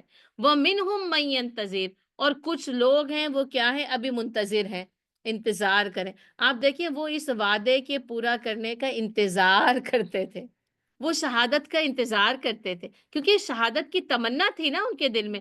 وَمَا بَدَّلُوا تَبْدِيلًا، اور انہوں نے اپنے عہد میں کوئی تبدیلی نہیں کی، یعنی ایک اللہ نے ان سے عہد کیا، انہوں نے اس کو سچا جانا، اور انہوں نے اس عہد، اپنی جو بندگی کا عہد کیا تھا اس کو پورا کیا، وما بدلوا تبدیلا، لیکن انہوں نے اس کے اندر کوئی بھی تبدیلی نہیں کی، لیجزی اللہ الصادقین بصدقہم، تاکہ اللہ تعالیٰ سچے لوگوں کو ان کے سچ کی جزا دے دے۔ وہاں کیا تھا، لیسأل الصادقین عن صدقہم، یہاں پہ کیا ہے، لیجزی اللہ الصادقین بصدقہم۔ یہ صدق، یہ صداقت اور ایمان کی تصدیق دونوں نا کس طریقے سے یہاں پر بیان ہو رہی ہے ہم دیکھ سکتے ہیں، وَيُعَذِّبَ الْمُنَافِقِينَ إِن شَاءَ أَوْ يَتُوبَ عَلَيْهِمْ، اور منافقوں کو چاہے تو عذاب دے دے اور یا پھر ان کی توبہ قبول کر لے۔ یہ قرآن کا منفرد مقام ہے جس میں او یتوب علیہم آیا ہے، ورنہ ہر جگہ کا ہے اللہ منافقین کو عذاب دے گا، اللہ منافقین کو عذاب دے گا، بلکہ یہ بس یہ ایک استثنائی قاعدہ، کیوں، مالک وہ ہے نا، تو اس نے کہا اگر چاہے، اور بات یہ کہ اگر وہ توبہ کر لیں تو پھر ہو سکتا ہے اللہ ان پر متوجہ ہو کر ان کی توبہ کو قبول کر لے۔ ان اللہ کان غفور الرحیم، یہ نا اللہ کی غفوریت اور رحیمیت کیا ہے کہ اتنا کچھ کرنے کے باوجود بھی اگر پلٹ آؤ تو اللہ کو اپنا غفور اور رحیم پاؤ گے۔ وَرَدَّ اللَّهُ الَّذِينَ كَفَرُوا بِغَيْظِهِمْ لَمْ يَنَالُوا خَيْرًا، اور اللہ نے کافروں کو کس حال میں واپس لوٹایا، بِغَيْظِهِمْ، اپنا وہ جو غصہ تھا نا، اپنا وہ جو غضب تھا، اپنی وہ جو لشکر کی چڑھائی تھی، اس کو لے کر ہی وہ واپس پہنچے، لم ینالو خیرہ، ان کو کسی قسم کی کوئی بھلائی نہیں پہنچی، بلکہ وہ جتنا وہ مال، وہ جانور، وہ سب کچھ اکٹھا کیا تھا نا، سارا کا سارا کچھ اسی محاصرے میں کام آ گیا، ان کو کسی قسم کی کوئی خیر جو ہے وہ نہیں ملی۔ یعنی اللہ تعالیٰ جب ناکام کرتا ہے، نامراد کرتا ہے، تو ان کی پوری طاقت اور قوت کے باوجود اللہ تعالیٰ نے ان کو بے نیل و نرام جو ہے وہ وہاں سے واپس بھیجا۔ وَكَفَى اللَّهُ الْمُؤْمِنِينَ الْقِتَالَ، اور اللہ مومنوں کی طرف سے قتال کے لیے کافی ہوگی۔ وہاں تھا نا وَكَفَى بِاللَّهِ وَكِيلًا، تو اللہ مومنین کی طرف سے قتال کے لیے کافی ہو گیا، مومنین کو قتل کرنے کی، یعنی قتال کرنے کی ضرورت ہی پیش نہیں آئی، آپ دیکھیں، لیکن ان کا امتحان اس سے پہلے شدید تھا، ہے نا۔ کہیں کیا ہے، وہ میدان میں امتحان لیا اللہ نے، اس سے پہلے نہیں ہے۔ مدینے میں غزوہ احد میں کوئی اور مشکل نہیں ہے، سیدھا گئے میدان احد میں پہنچ گئے، کوئی مشکل نہیں ہے، پیدل بھی جا سکتے ہیں، گھوڑے پہ چلے گئے، اونٹ پہ چلے گئے، میدان کے اندر سخت امتحان لیا گیا، اور یہاں میدان کے اندر امتحان نہیں تھا، اس سے پہلے سخت تھا، اور اللہ مومنین کی طرف سے اس قتال کے لیے کافی ہو گیا۔ وَكَانَ اللَّهُ قَوِيًّا عَزِيزًا، اور اللہ بڑی قوت والا اور غالب، اپنی غالب یعنی غلبے کے ساتھ، قوت کے ساتھ اللہ جس طریقے سے ہے اور جس لشکر کو چاہے جو ہے نا وہ اسی طرح واپس لوٹا دے۔ وَأَنزَلَ الَّذِينَ ظَاهَرُوهُم مِّنْ أَهْلِ الْكِتَابِ مِنْ صَيَاصِيهِمْ، اور اہل کتاب میں سے جنہوں نے ان کافروں کی مدد کی تھی۔ اب وہ ظاہر بغیر مدد کے نہیں آئے تھے، ہے نا، اندرونی کہا نا، یہود مدینہ اور منافقین، اور سازش انہوں نے ہی تیار کی تھی، یہود مدینہ کی طرف سے اور منافقین کی طرف سے ہی پیغام گیا تھا کہ اب پوری طاقت اور قوت کے ساتھ آؤ اور ہم اندر سے ساتھ دیں گے۔ اچھا، یہود مدینہ کے سلسلے میں سمجھ لیں کہ وہاں میثاق مدینہ تھا، دیکھیے، پہلا لکھا ہوئی سیاسی دستاویز ہے انسانی تاریخ میں، جو یہود مدینہ کے ساتھ میثاق کیا گیا، اس میثاق کی روح سے وہ اس بات کے پابند تھے کہ جب مدینے پر اگر کوئی چڑھائی کرے گا تو وہ رسول اللہ صلی اللہ علیہ وسلم کے ساتھ مل کر جو ہے وہ جنگ کرے گا۔ اب اس موقع پر انہوں نے میثاق مدینہ کے روح سے بد عہدی کی، اور آپ صلی اللہ علیہ وسلم کو اس غزوہ احزاب کے محاصرے کے دوران ہی یہ پتہ چل گیا تھا کہ یہودوں نے بد عہدی کر لی، اور ظاہر ہے آپ صلی اللہ علیہ وسلم پر کہا جاتا ہے کہ یہ جب خبر سنی تھی تو آپ صلی اللہ علیہ وسلم خاموشی کے ساتھ بہت دیر تک اپنے سر کے اوپر اپنی چادر ڈالے لیٹے رہے، بہت دیر تک، کیونکہ اب پتا چلا کہ وہاں سے جو تھا کہ یا تو وہ شامل ہوں گے یا یہ کہ عورتیں اور بچے تو محفوظ رہیں گے، اور انہوں نے بد عہدی کر دی تو ظاہر ہے کہ اب وہ پورا کا پورا جو حصہ ہے وہ تو کٹ گیا یہاں پر اس عہد کے ساتھ۔ اور پھر آپ صلی اللہ علیہ وسلم کی وہ جب کیفیت دور ہوئی، پھر آپ صلی اللہ علیہ وسلم اٹھ کھڑے ہوئے تھے اور مسلمانوں کو بشارت دی تھی، تو کہا کہ اب ان اہل کتاب کی طرف، اور یہاں پر اشارہ ہے یا تبصرہ ہے غزوہ بنو قریظہ پر، جو کہ غزوہ احزاب سے متصل ہے، اسی دن جس صبح جس رات یہ آندھی ہوئی لشکر واپس گئے، آپ صلی اللہ علیہ وسلم فجر کے بعد اپنے گھر تشریف لائے، اور ابھی یعنی جیسے ظہر کا وقت داخل ہوا اور آپ صلی اللہ علیہ وسلم اپنے گھر میں غسل فرما رہے تھے، حضرت جبرائیل علیہ السلام آئے اور کہا کہ اے اللہ کے رسول، آپ نے ہتھیار اتار دیے، جبکہ ابھی فرشتوں نے تو ہتھیار نہیں اتارے۔ تو پھر کہا کیا کرنا ہے؟ کہا بنو قریظہ کی طرف جانا ہے۔ اور پھر آپ صلی اللہ علیہ وسلم نے اپنے ہتھیار دوبارہ پہنے اور مسلمانوں کو یہ پیغام بھیج دیا کہ وہ بنو قریظہ جائیں، بلکہ اس میں مشہور قصہ ہے، کہا کہ عصر کی نماز بنو قریظہ میں جا کے پڑھنی، اتنی دیر بھی نہیں رکنا مدینہ میں کہ عصر کی نماز پڑھی جا سکے۔ اس لیے وہ اختلافی معاملہ آتا ہے کہ کچھ صحابہ کرام نے راستے میں پڑھ لی، کچھ نے بنو قریظہ ہی جا کر پڑھی، ہے نا۔ کہا کہ ان صحابہ کرام نے جنہوں نے راستے میں پڑھی، انہوں نے کہا کہ اللہ کے رسول کے حکم کا مقصد یہ تھا جلدی نکلنا ہے، اور دوسرے والوں نے کہا نہیں، جب کہا بنو قریظہ پہنچ کر وہیں ادا ہوگی، اور آپ صلی اللہ علیہ وسلم نے ان دونوں سے کوئی باس پرس نہیں کی۔ یعنی اس میں یہ کہ پھر انسان اگر ایسا عمل کر لیتا ہے تو اس میں کوئی حرج نہیں۔ اب یہ کہ اب ان کے معاملے کو نپٹانا بہت ضروری تھا، کیونکہ بد عہدی ان کی طرف سے ہوئی تھی، ٹھیک ہے، من سیاسیہم، یعنی ان کے وہ قلعے اور گڑیاں، وقذف فی قلوبہم الرعب، اور اللہ نے ان کے دلوں میں رعب ڈال دیا، فریقاً تقتلون و تعصرون فریقا، ان کے ایک گروہ کو تو تم قتل کر رہے تھے اور دوسرے کو تم قیدی بنا رہے تھے۔ اب جب آپ صلی اللہ علیہ وسلم وہاں پر پہنچے اور تمام جو ہے وہ اہل ایمان وہاں پر اکٹھے تھے، آپ صلی اللہ علیہ وسلم نے ان کے سامنے بھی تجاویز یعنی پیش کی کہ ہتھیار ڈال لیں یا اسلام قبول کر لیں، بدعہدی کی وضاحت کریں، اور ان کے اپنے اندر بھی کئی باتیں، بہرحال انہوں نے کیا کیا، انہوں نے کہا نہیں لڑیں گے،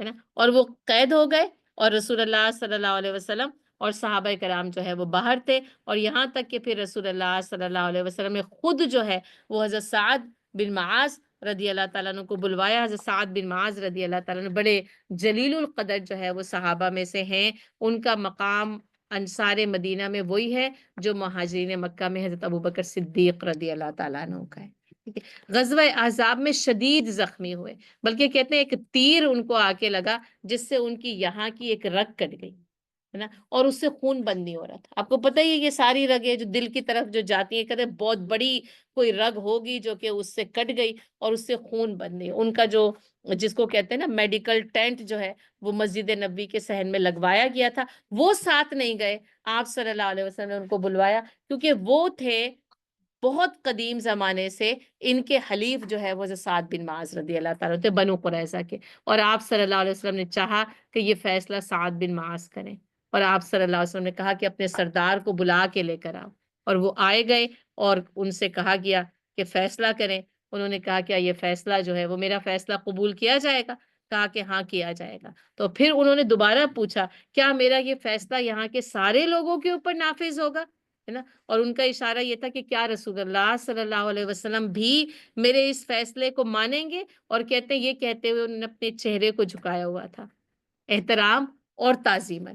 آپ صلی اللہ علیہ وسلم نے فرمایا کہ ہاں، یہاں پر موجود ہر شخص پر تمہارا فیصلہ نافذ ہوگا، اور انہوں نے یہ فیصلہ کیا تھا فریقاً تقتلون و تعصرون فریقا، کہ ان کے جو مردان جنگی ہیں نا، جن کو کہا جاتا ہے جنگ کے قابل مرد، ان کو قتل کر دیا جائے اور باقی سب کو قیدی بنا لیا جائے۔ اور آپ صلی اللہ علیہ وسلم نے اس وقت فرمایا تھا اس 7 آسمانوں کے اوپر اللہ کا بھی یہی فیصلہ ہے۔ انہوں نے وہی فیصلہ کیا جو اللہ کا تھا۔ آپ دیکھیں اللہ نے ان کو تعظیم دینی تھی، اللہ نے ان کو مرتبہ دینا تھا، اور آپ دیکھیں وہ اس کے بعد واپس لوٹتے ہیں اور شہید ہو جاتے ہیں۔ کہتے ہیں غزوہ احزاب میں انہوں نے دعا کی تھی، جب ان کو پتہ چلا نا یہود مدینہ نے بدعہدی کی، اللہ مجھے جب تک موت نہ دینا جب تک یہودیوں کے معاملے میں میری آنکھیں ٹھنڈی نہ ہو جائیں، ہے نا، اور اس کے بعد پھر ان کی شہادت اسی زخم سے جو خون بہتا ہے، ان کے پورے جسم کا خون اس زخم سے اس رگ سے نکل کر جو ہے وہ بہتا ہے، اور اور آپ کو یہ بھی پتا ہے جس جنگ میں جو زخمی ہوتا ہے وہ چاہے بعد میں کتنے بھی دن بعد اس زخم کی وجہ سے جو ہے وہ یعنی اس کی موت واقع وہ اس کی شہادت اسی غزوے کی تسلیم کی، کیونکہ ظاہر ہے اس زخم کی وجہ سے تو یہ غزوہ احزاب کے ہی شہید ہیں، لیکن اس کے بعد شہید ہوتے ہیں، اور پھر اس طریقے سے ان کے ساتھ غزوہ بنو قریظہ میں ان کا فیصلہ کیسے کیا گیا کہ ان کی گردنیں جو ہے نا وہ کاٹ دی گئی تھی، اور تاثرون فریقہ، اور کچھ کو جو ہے جو کہ بچے تھے عورتیں ان سب کو جو ہے وہ قیدی بنا لیا گیا تھا۔ وَأَوْرَثَكُمْ أَرْضَهُمْ وَدِيَارَهُمْ وَأَمْوَالَهُمْ وَأَرْضًا لَّمْ تَطَئُوهَا، اور تمہیں ان کے زمینیں، ان کے گھر اور ان کے مال کا جو ہے وارث بنا دیا، اس زمین کا بھی جہاں تم نے قدم تک نہیں رکھا تھا۔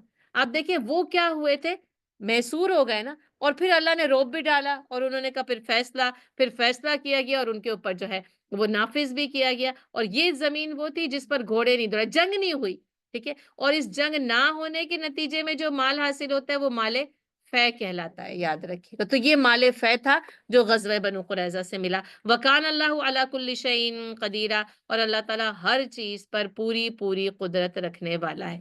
اب جو کہا تھا نا، اب یہ دیکھیں یہاں پر یہ فوجی اور سیاسی احکامات، اب دیکھیں یہ پولیٹیکل جو جو معاہدہ تھا، پولیٹیکل تھا نا، سیاسی معاہدہ تھا۔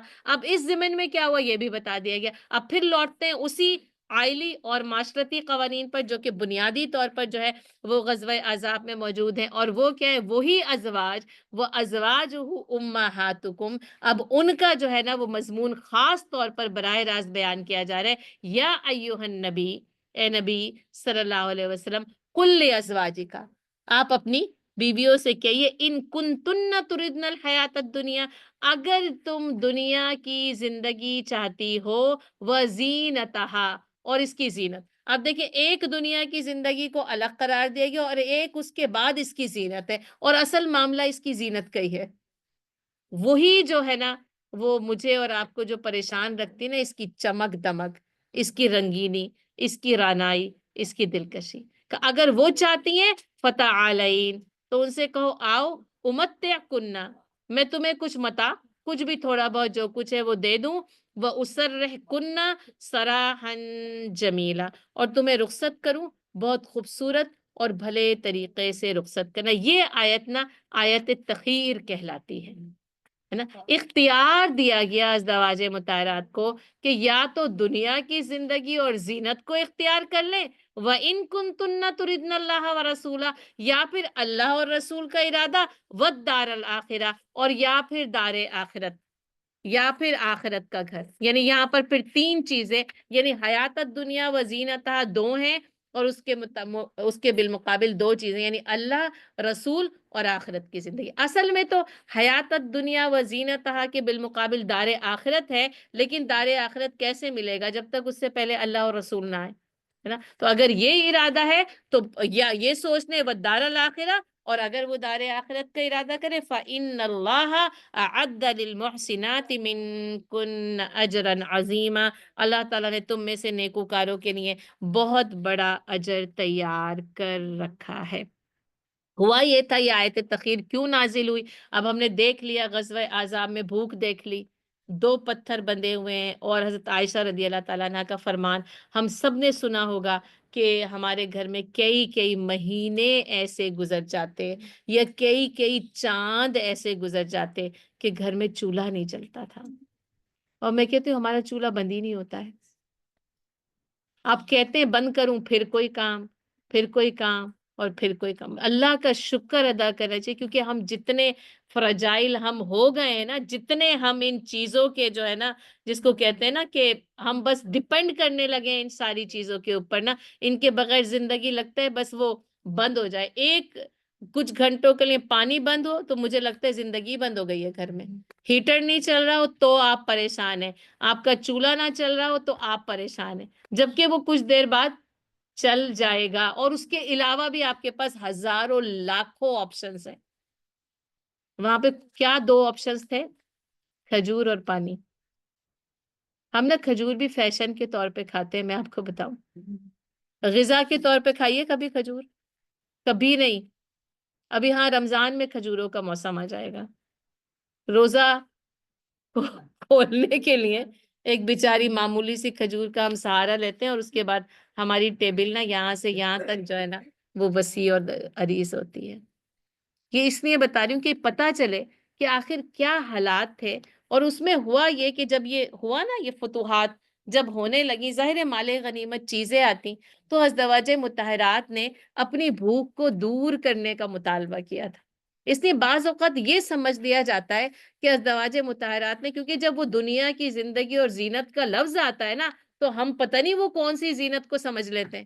وہ 8x6 کا جو ہے نا وہ حجرے کو سوچ لیں کہ اس میں کتنی جو ہے وہ زینت کا مطالبہ ہو سکتا ہوگا. اور جب انہوں نے مطالبہ کیا تو نبی صلی اللہ علیہ وسلم کو یہ بات پسند نہیں آئی، بلکہ آپ صلی اللہ علیہ وسلم نے ایلا کیا. اس کو شرع میں ایلا کہتے ہیں، ہے نا، علیحدگی اختیار کر لی. یہ طلاق نہیں ہوتی، سپریشن نہیں ہوتی، لیکن شوہر جو ہے وہ کر سکتا ہے. اور قرآن نے سورہ بقرہ میں ہم پڑھ کرے للذین یؤلون من نسائہم، اور تم میں سے جو اپنی عورتوں سے ایلا کرے تربص 4 اشہر، انہیں چاہیے کہ وہ 4 مہینے تک انتظار کریں. اس کی میکسیمم جو لمٹ ہے نا 4 منتھس ہے. ٹھیک ہے، منیمم تو 1 دن 2 دن کچھ بھی ہو سکتا ہے. آپ صلی اللہ علیہ وسلم نے 1 مہینے کے لیے کیا، پورا ہول منتھ. ٹھیک ہے، اور پھر یہ آیات نازل ہوئی ہیں. ٹھیک ہے، اور آپ صلی اللہ علیہ وسلم ان آیات کو لے کر اترے. پھر وہی نا اللہ نے ان کو احترام دیا تھا. نیک تو ظاہر ہے کہ سب سے زیادہ تھی، اللہ کو ان کی نیکی بھی پسند تھی، لیکن آپ صلی اللہ علیہ وسلم کو یہ بات پسند نہیں آئی، اور آپ نے علیحدگی اختیار کر کے بالا خانے پر قیام کیا. اور جس دوران آپ نے صحابہ کرام سے بہت زیادہ ملاقات یا بات چیت نہیں کی، صرف وہ کہ جن کو حاضر ہونے کی اجازت دی جاتی. اور اس موقع پر حضرت عمر رضی اللہ تعالیٰ عنہ کو پتہ چلا تھا. ٹھیک ہے، اور آ کر اللہ کے رسول صلی اللہ علیہ وسلم سے کہا تھا اے اللہ کے رسول اگر آپ حکم دیں میں حفصہ کی گردن اڑا دوں. پتہ چلا نا بیٹی نے بھی مطالبہ کیا ہے نا، تو کہا کہ میں اس کی گردن اڑا دوں، اللہ کے رسول آپ حکم دیں. یہ ہے وہ محبت، اولا بالمومنین من انفسہم.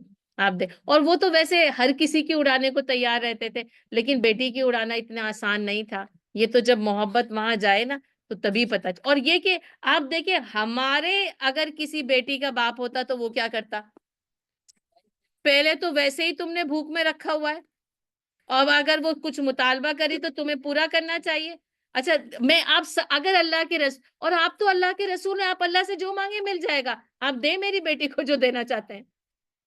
لیکن یہاں پر جس کو کہتے ہیں نا کہ جو یعنی ان کا ایمان کہاں ان کی زندگیوں کا کردار پہنچا ہوا ہے، اور ہم نے اپنی زندگیوں کو اتنا نہ پست کر دیا ہے، اتنا پست کر دیا ہے جس کی کوئی انتہا نہیں. تو بہرحال اللہ نے یہ آیات نازل کی تو آپ صلی اللہ علیہ وسلم ان آیات کو لیے ہوئے اترے. سب سے پہلے حضرت عائشہ رضی اللہ تعالیٰ عنہ کے پاس گئے، یہ آیات ان کے سامنے پیش کی اور کہا اللہ نے تمہیں اختیار دیا ہے. کہا تم اپنے والدین سے پوچھ کر مجھے اس بات کا جواب دے دینا. کہا کیا میں اس بات کے لیے اپنے والدین سے پوچھوں گی؟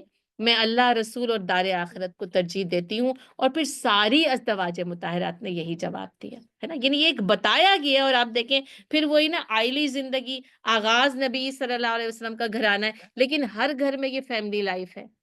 اس کے لیے ایک تربیت ہے، اس کے لیے ایک عمل اور اصول بتایا جا رہے ہیں. اور الحمدللہ کوئی ایسی کمی نہیں، لیکن جھگڑوں کی بھی کوئی کمی نہیں ہے.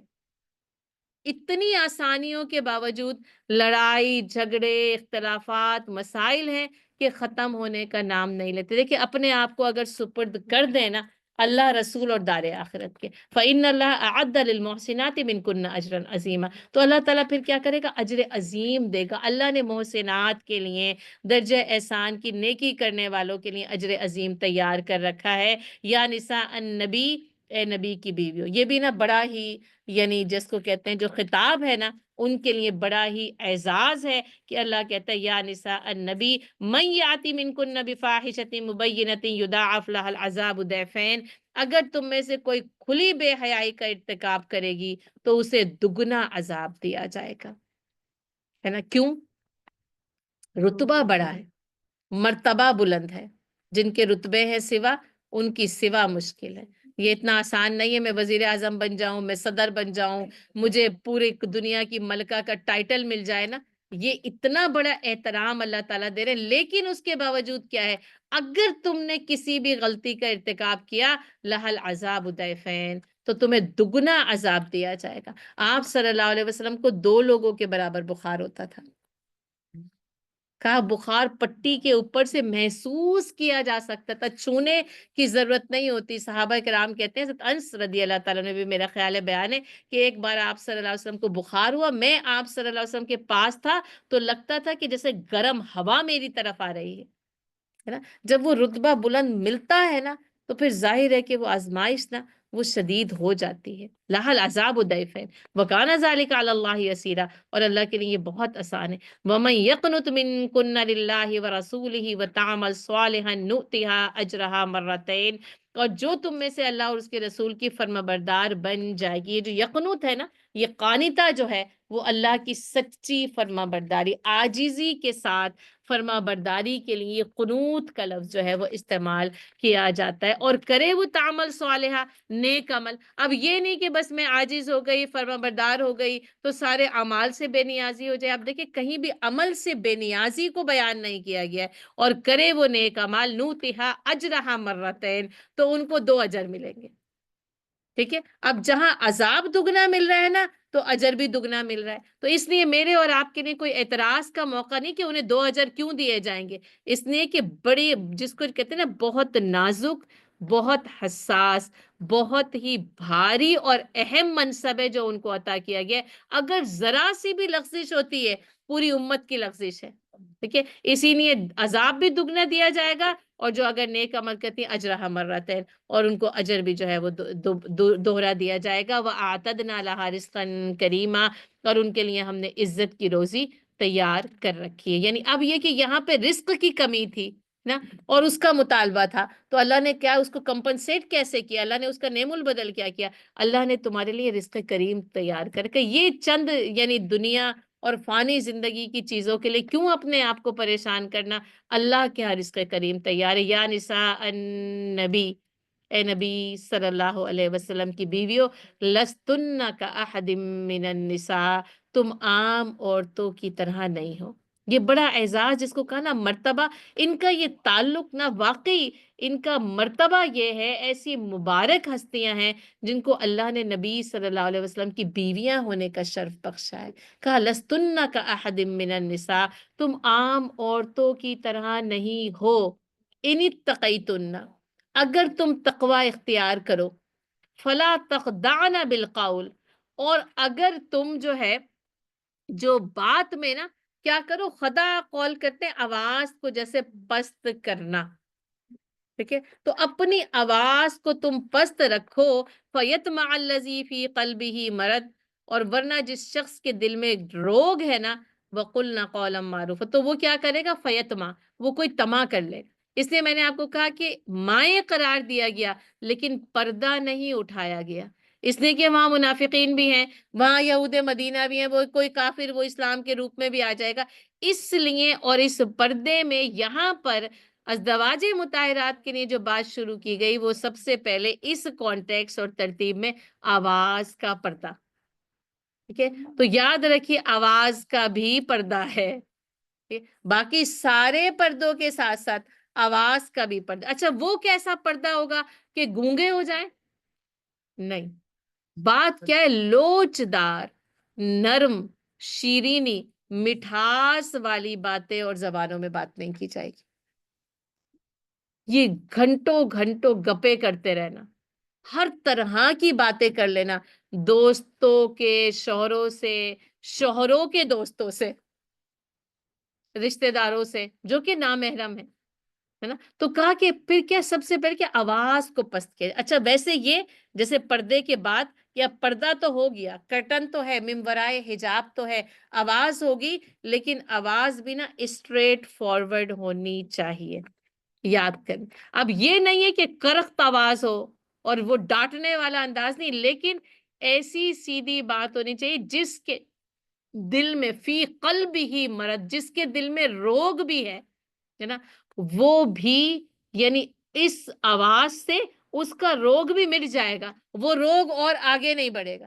ایک تو روگ ہوتا ہے اور یہ ہنسی مذاق اور کیا کیا کچھ ہے، اور اس سے کیا ہوتا ہے، وہ روگ بڑھتا جاتا ہے، بڑھتا جاتا ہے، بڑھتا جاتا ہے. کبھی کسی صورت میں سامنے آتا ہے، کبھی کسی صورت میں سامنے آتا ہے، اور ہم معاشرے میں یہ سارا کچھ دیکھ رہے تھے. اس لیے نا وہاں جو لفظ استعمال کیا گیا تھا نا، بفاحشۃ مبینہ، بہت سخت لفظ ہے، میں آپ کو بتاؤں، لیکن استعمال اس لیے کیا گیا کہ تربیت بھی بہت سخت مقصود ہے، اور وہاں خطاب وہاں کر کے پوری امت کی تربیت جو ہے وہ کی جائے. تو اس لیے یاد رکھیں آواز بھی ہوگی، بات چیت ہوگی، کام ہو سکتا ہے، کالج ہو سکتا ہے، ورکنگ جو ہے وہ اسپیسز ہو سکتے ہیں، کہیں پہ بھی ہو سکتا ہے، لیکن بات کیسے ہوگی؟ اسٹریٹ فارورڈ بات ہوگی. اب یہ نہیں کہ بس لٹ مار رہے ہیں، ہے نا، ایسا نہیں ہے، لیکن یہ کہ بلا وجہ کی بات چیت کی ضرورت ہی نہیں. کام کی بات کام تک رہے. وَقُلْنَا قَوْلًا مَعْرُوفًا، اور بات کرو تو کیسی؟ قول معروف، بھلی بات ہو، اچھی بات ہو، سیدھی بات ہو. جو قول قرآن نے نقل کیے اس میں ایک قول معروف ہے، ایک اور آگے جو ہے وہ چل کر اس سورہ میں جو آ رہا ہے، اور وہ کیا ہے؟ معروف، جو ہر کسی کو جو بات سمجھ میں آتی ہے، اچھی لگتی ہے، بھلی لگتی ہے، بس ویسی بات جو ہے وہ کرنی چاہیے. وَقَرْنَ فِي بُيُوتِكُنَّ، اور اپنے گھروں میں قرار سے ٹھہری رہو. وَلَا تَبَرَّجْنَ تَبَرُّجَ الْجَاهِلِيَّةِ الْأُولَى، اور زمانے جاہلیت کی سی سجدج دکھاتی ہوئی نہ پھر. کہنا پردے کے حکم میں پہلے آیا آواز کا پردہ، اب کیا ہے؟ گھر میں قرار سے رہنا. دیکھیے، عورتوں کے لیے، اور مخاطب رسول اللہ صلی اللہ علیہ وسلم کی بیویوں کو کیا جا رہا ہے، لیکن ان کی وساطت سے سب کو پیغام ہے، عورت باہر آزاد گھومنے پھرنے کے لیے نہیں ہے، کام کر سکتی ہے. اچھا، حضرت عمر رضی اللہ تعالیٰ عنہ پردے کے نہایت شدید حامی، نازل نہیں ہوا، لیکن کہتے ہیں آپ اپنی ازدواج کو اور اپنی بیٹیوں کو پردے کا حکم دے دیجیے. اور آپ صلی اللہ علیہ وسلم اللہ کے حکم کے بغیر، ظاہر ہے کہ کوئی اور حکم نہیں دیں گے. حضرت سعودہ رضی اللہ تعالیٰ عنہ کا واقعہ لکھا ہے کہ ایک بار گھر سے نکلیں تو حضرت عمر رضی اللہ تعالیٰ عنہ نے ان کو پکارا، اور ان کو یہ بات بالکل بھی اچھی نہیں لگی، ہے نا، ظاہر ہے نہیں پسند آئے گی، اور انہوں نے اسی لیے پکارا تھا کہ پسند نہ آئے. اور جا کر رسول اللہ صلی اللہ علیہ وسلم سے رات کو کہتے ہیں رفع حاجت کے لیے نکلی تھی، لیکن وہ حضرت عمر رضی اللہ عنہ کی جو شدت ہے نا، بس وہ چاہتے تھے کہ ازدواج مطہرت پردے میں بیٹھ جائیں اور وہ نہ نکلیں گھروں سے نا. اور جب آواز دی حضرت سعودہ رضی اللہ تعالیٰ عنہ کو پسند نہ آئی، جا کر رسول اللہ صلی اللہ علیہ وسلم سے فرمایا آج عمر نے جو کیا ہے اس سے پہلے کبھی نہیں کیا تھا. اور جیسے ان کو یہ بات بالکل پسند نہیں ہے، کہا رسول اللہ صلی اللہ علیہ وسلم کچھ کھا رہے تھے، ہے نا، اور ابھی آپ صلی اللہ علیہ وسلم کے نوالا ہاتھ میں تھا، منہ میں نہیں گیا، کہ ان پر وحی کی کیفیت طاری ہو گئی، ہے نا. جب کیفیت دور ہوئی تو اللہ کے رسول صلی اللہ علیہ وسلم نے فرمایا کہ تم پر جو ہے وہ پردے کو فرض کر دیا گیا، لیکن ضرورت کے تحت گھر سے باہر نکلنے کی اجازت دے دی گئی. اب ظاہر ہے تعلیم کے لیے، تدریس کے لیے، کوئی بھی جو پروفیشنل ہے، اب بزنس بھی ہو سکتا ہے، تجارت بھی ہو سکتی ہے، کوئی ڈاکٹر بھی ہو سکتا ہے، لیکن یہ جو ہر وقت نا خواتین کا گھروں سے باہر رہنا ہے، یہ پسندیدہ نہیں ہے. کیوں؟ گھر متاثر ہوگا، بازار تو سج گئے نا، گھر ویران ہو گئے. اور پھر گھر کی ویرانی، گھر کے اندر جو نسل انسانی موجود ہے، جو بچے موجود ہیں، ان کو کون ٹرین کرے گا؟ ان کی تربیت کون کرے گا؟ اس لیے آپ دیکھیں ہر وہ معاشرہ، ماں باپ دونوں صبح سے لے کے رات تک گھر سے باہر ہیں، بچے وہ اسکول سے بھی، وہ اس وقت مجھے پرسوں ہی ایک بچی کہہ رہی تھی کہ آنٹی آئی ایم ٹائرڈ. میں نے کہا کیا ہوا؟ کہتی میں 7 گھنٹے اسکول میں رہ کر آئی ہوں. میں نے کہا روز ہی رہتی ہو؟ کہتی ہاں لیکن آج تھک گئی ہوں، ہے نا. اب وہ جب وہ 7 گھنٹے 8 گھنٹے اس اسکول کالج کے بعد جب گھر میں بچے آتے ہیں اور پتہ چلتا ہے ماں باپ بھی گھر میں نہیں ہیں، کیا کریں گے؟ کیا کریں گے آپ مجھے بتائیں؟ پھر وہ بیٹھ جاتے ہیں اسی اسکرین کے سامنے. پھر جب آپ آتے ہیں آپ کہتے ہیں تم کب سے اتنی دیر سے بیٹھے ہوئے ہو، اور تم میرے، وہ کیا آپ کے پاس آ کے ہم نے کیا کرنا ہے؟ اس لیے کہا وقرن فی بیوتکن. اس میں بہت بڑی جس کو کہتے ہیں نا تربیت ہے، فلسفی. یہ بالکل ایسے نہیں ہے کہ ہم کہہ دیتے ہیں عورت کو گھر میں قید کر دیا گیا. عورت کو گھر میں قید نہیں کیا گیا ہے، اس کو تو جو تحفظ اسے گھر کے ذریعے دیا گیا ہے، وہ کسی مذہب نے، کسی تہذیب نے، کسی سویلائزیشن نے، کسی جگہ، کسی اصول نے عورت کو ایسے پروٹیکٹ نہیں کیا جیسے اسلام نے عورت کو پروٹیکٹ کیا. یہ گھر میرے اور آپ کی پروٹیکشن ہے. اور یہاں کے لوگوں سے، یہاں کی عورتوں سے پوچھیں کہ جو وہ گھروں سے نکل گئی ہیں اور اب گھر واپس انہیں قبول کرنے کو تیار ہی نہیں ہے. وقرنا فی بیوتکن، ہے نا، گھروں میں قرار. اور کرنا کیا؟ اچھا جب باہر نکلیں تو کیا نہیں کرنا؟ ولا تبرجنا تبرج الجاہلیت الاولی، اب گھر سے باہر نکلنے کی اجازت تو دے دی گئی ہے لیکن تبرج جاہلیت کے ساتھ نہیں ہو. یہ دور جاہلیت میں جو عورتیں اپنی پوری زینت کے اظہار کے ساتھ نکلتی تھی، آج تو نہیں نکلتی نا، نہیں نکلتی، نکلتی، دیکھا ہے؟ تو دیکھیں بات دور جاہلیت کی ہو رہی ہے. آج ہم کہتے ہیں اتنی تعلیم ہے، اتنی ترقی ہے، اور پھر وہ دور جاہلیت واپس لوٹ آیا. اور وہ سجدش تو جس کو کہا نا وہ بڑھتی ہی چلی جا رہی ہے نا. اور وہ سجدش کیا تھی؟ ظاہر ہے کہ اپنے آپ کو سجا سوار کر باہر جو ہے وہ نکالا. یہ آج سورہ نور میں کیا ہے؟ وَلَا يُبْدِينَ زِينَتَهُنَّ، اپنی زینت کو ظاہر نہ کریں. اور یہاں پہ کہا تبرج الجاہلیت الاولی کی ممانعت کریں. اس نے کہا نا یہ سورہ نور سورہ احزاب ویسے ایک دوسرے کی جڑواں صورتیں ہیں اور کنیکٹ ہوتی ہیں. اسی طرح ولا یبدین زینتہن، اور وہاں پر وہ ظاہر سارے محرمات بتائے گئے ہیں، زیادہ تفصیل بتائی گئی ہے. اور یہ کہ وہ کیا کریں کہ قل للمؤمنات یغضضن من ابصارہن وَيَحْفَظْنَ فُرُوجَهُنَّ وَلَا يُبْدِينَ زِينَتَهُنَّ اور وَبِخُمُرِهِنَّ عَلَى جُيُوبِهِنَّ وَلَا يُبْدِينَ زِينَتَهُنَّ، اپنے آپ کو ڈھاک کر پردے کی حالت میں، جس کو آپ حجاب کہتے ہیں، آپ کہتے ہیں یہ حجابی ہے، یہ موڈسٹی ہے، اس کو یہاں پر بیان کیا گیا ہے.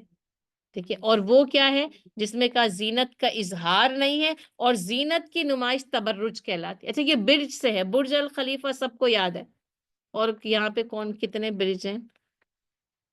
وائٹ اسٹون برج ہے، اور جارج واشنگٹن برج ہے، اور ویرازونا برج ہے. وہ برج کہاں سے نظر آتے ہیں؟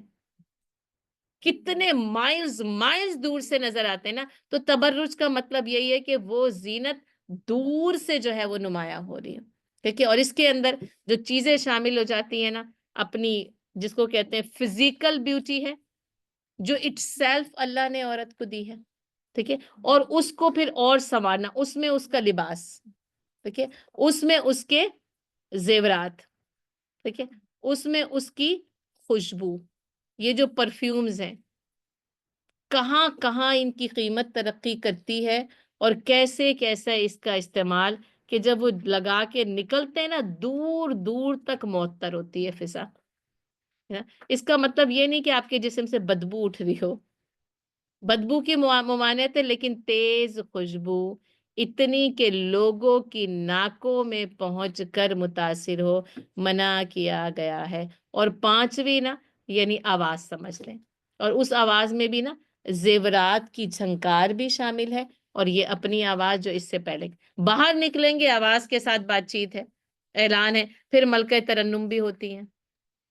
ٹھیک ہے نا. پھر آواز کے جوہر اور جادو بھی جو ہے وہ جگائے جاتے ہیں. یہ سب کچھ کیا ہے؟ یہ تبرج جاہلیہ ہے، اور اس سے منع کیا. اور میں نا تبرج جاہلیہ کو خود بھی ایسے ہی سمجھتی ہوں، اور آپ کو بھی ایسے ہی سمجھاتی ہوں. آج جو نا وہ ریمپ پر کیٹ واک ہوتی ہے، یہ تبرج جاہلیہ کی اگر تصویر دیکھنی ہے نا تو وہ فیشن واک دیکھ لیں. یہ تبرج جاہلیہ سر سے لے کے پیر تک کیا ہے؟ عورت نمایاں ہونی چاہیے. اس میں لباس کو تو کراس ہی کر دیا، آپ ہے یا نہیں ہے پتہ ہی نہیں چلتا ہے نا. بس اس کے ذریعے جو ہے نا پھر وہی شہوانی جذبات کو ابھارنا، اور پورے جو ہے وہ معاشرہ اس میں بے حیائی اور فحاشی کو پھیلانا ہے.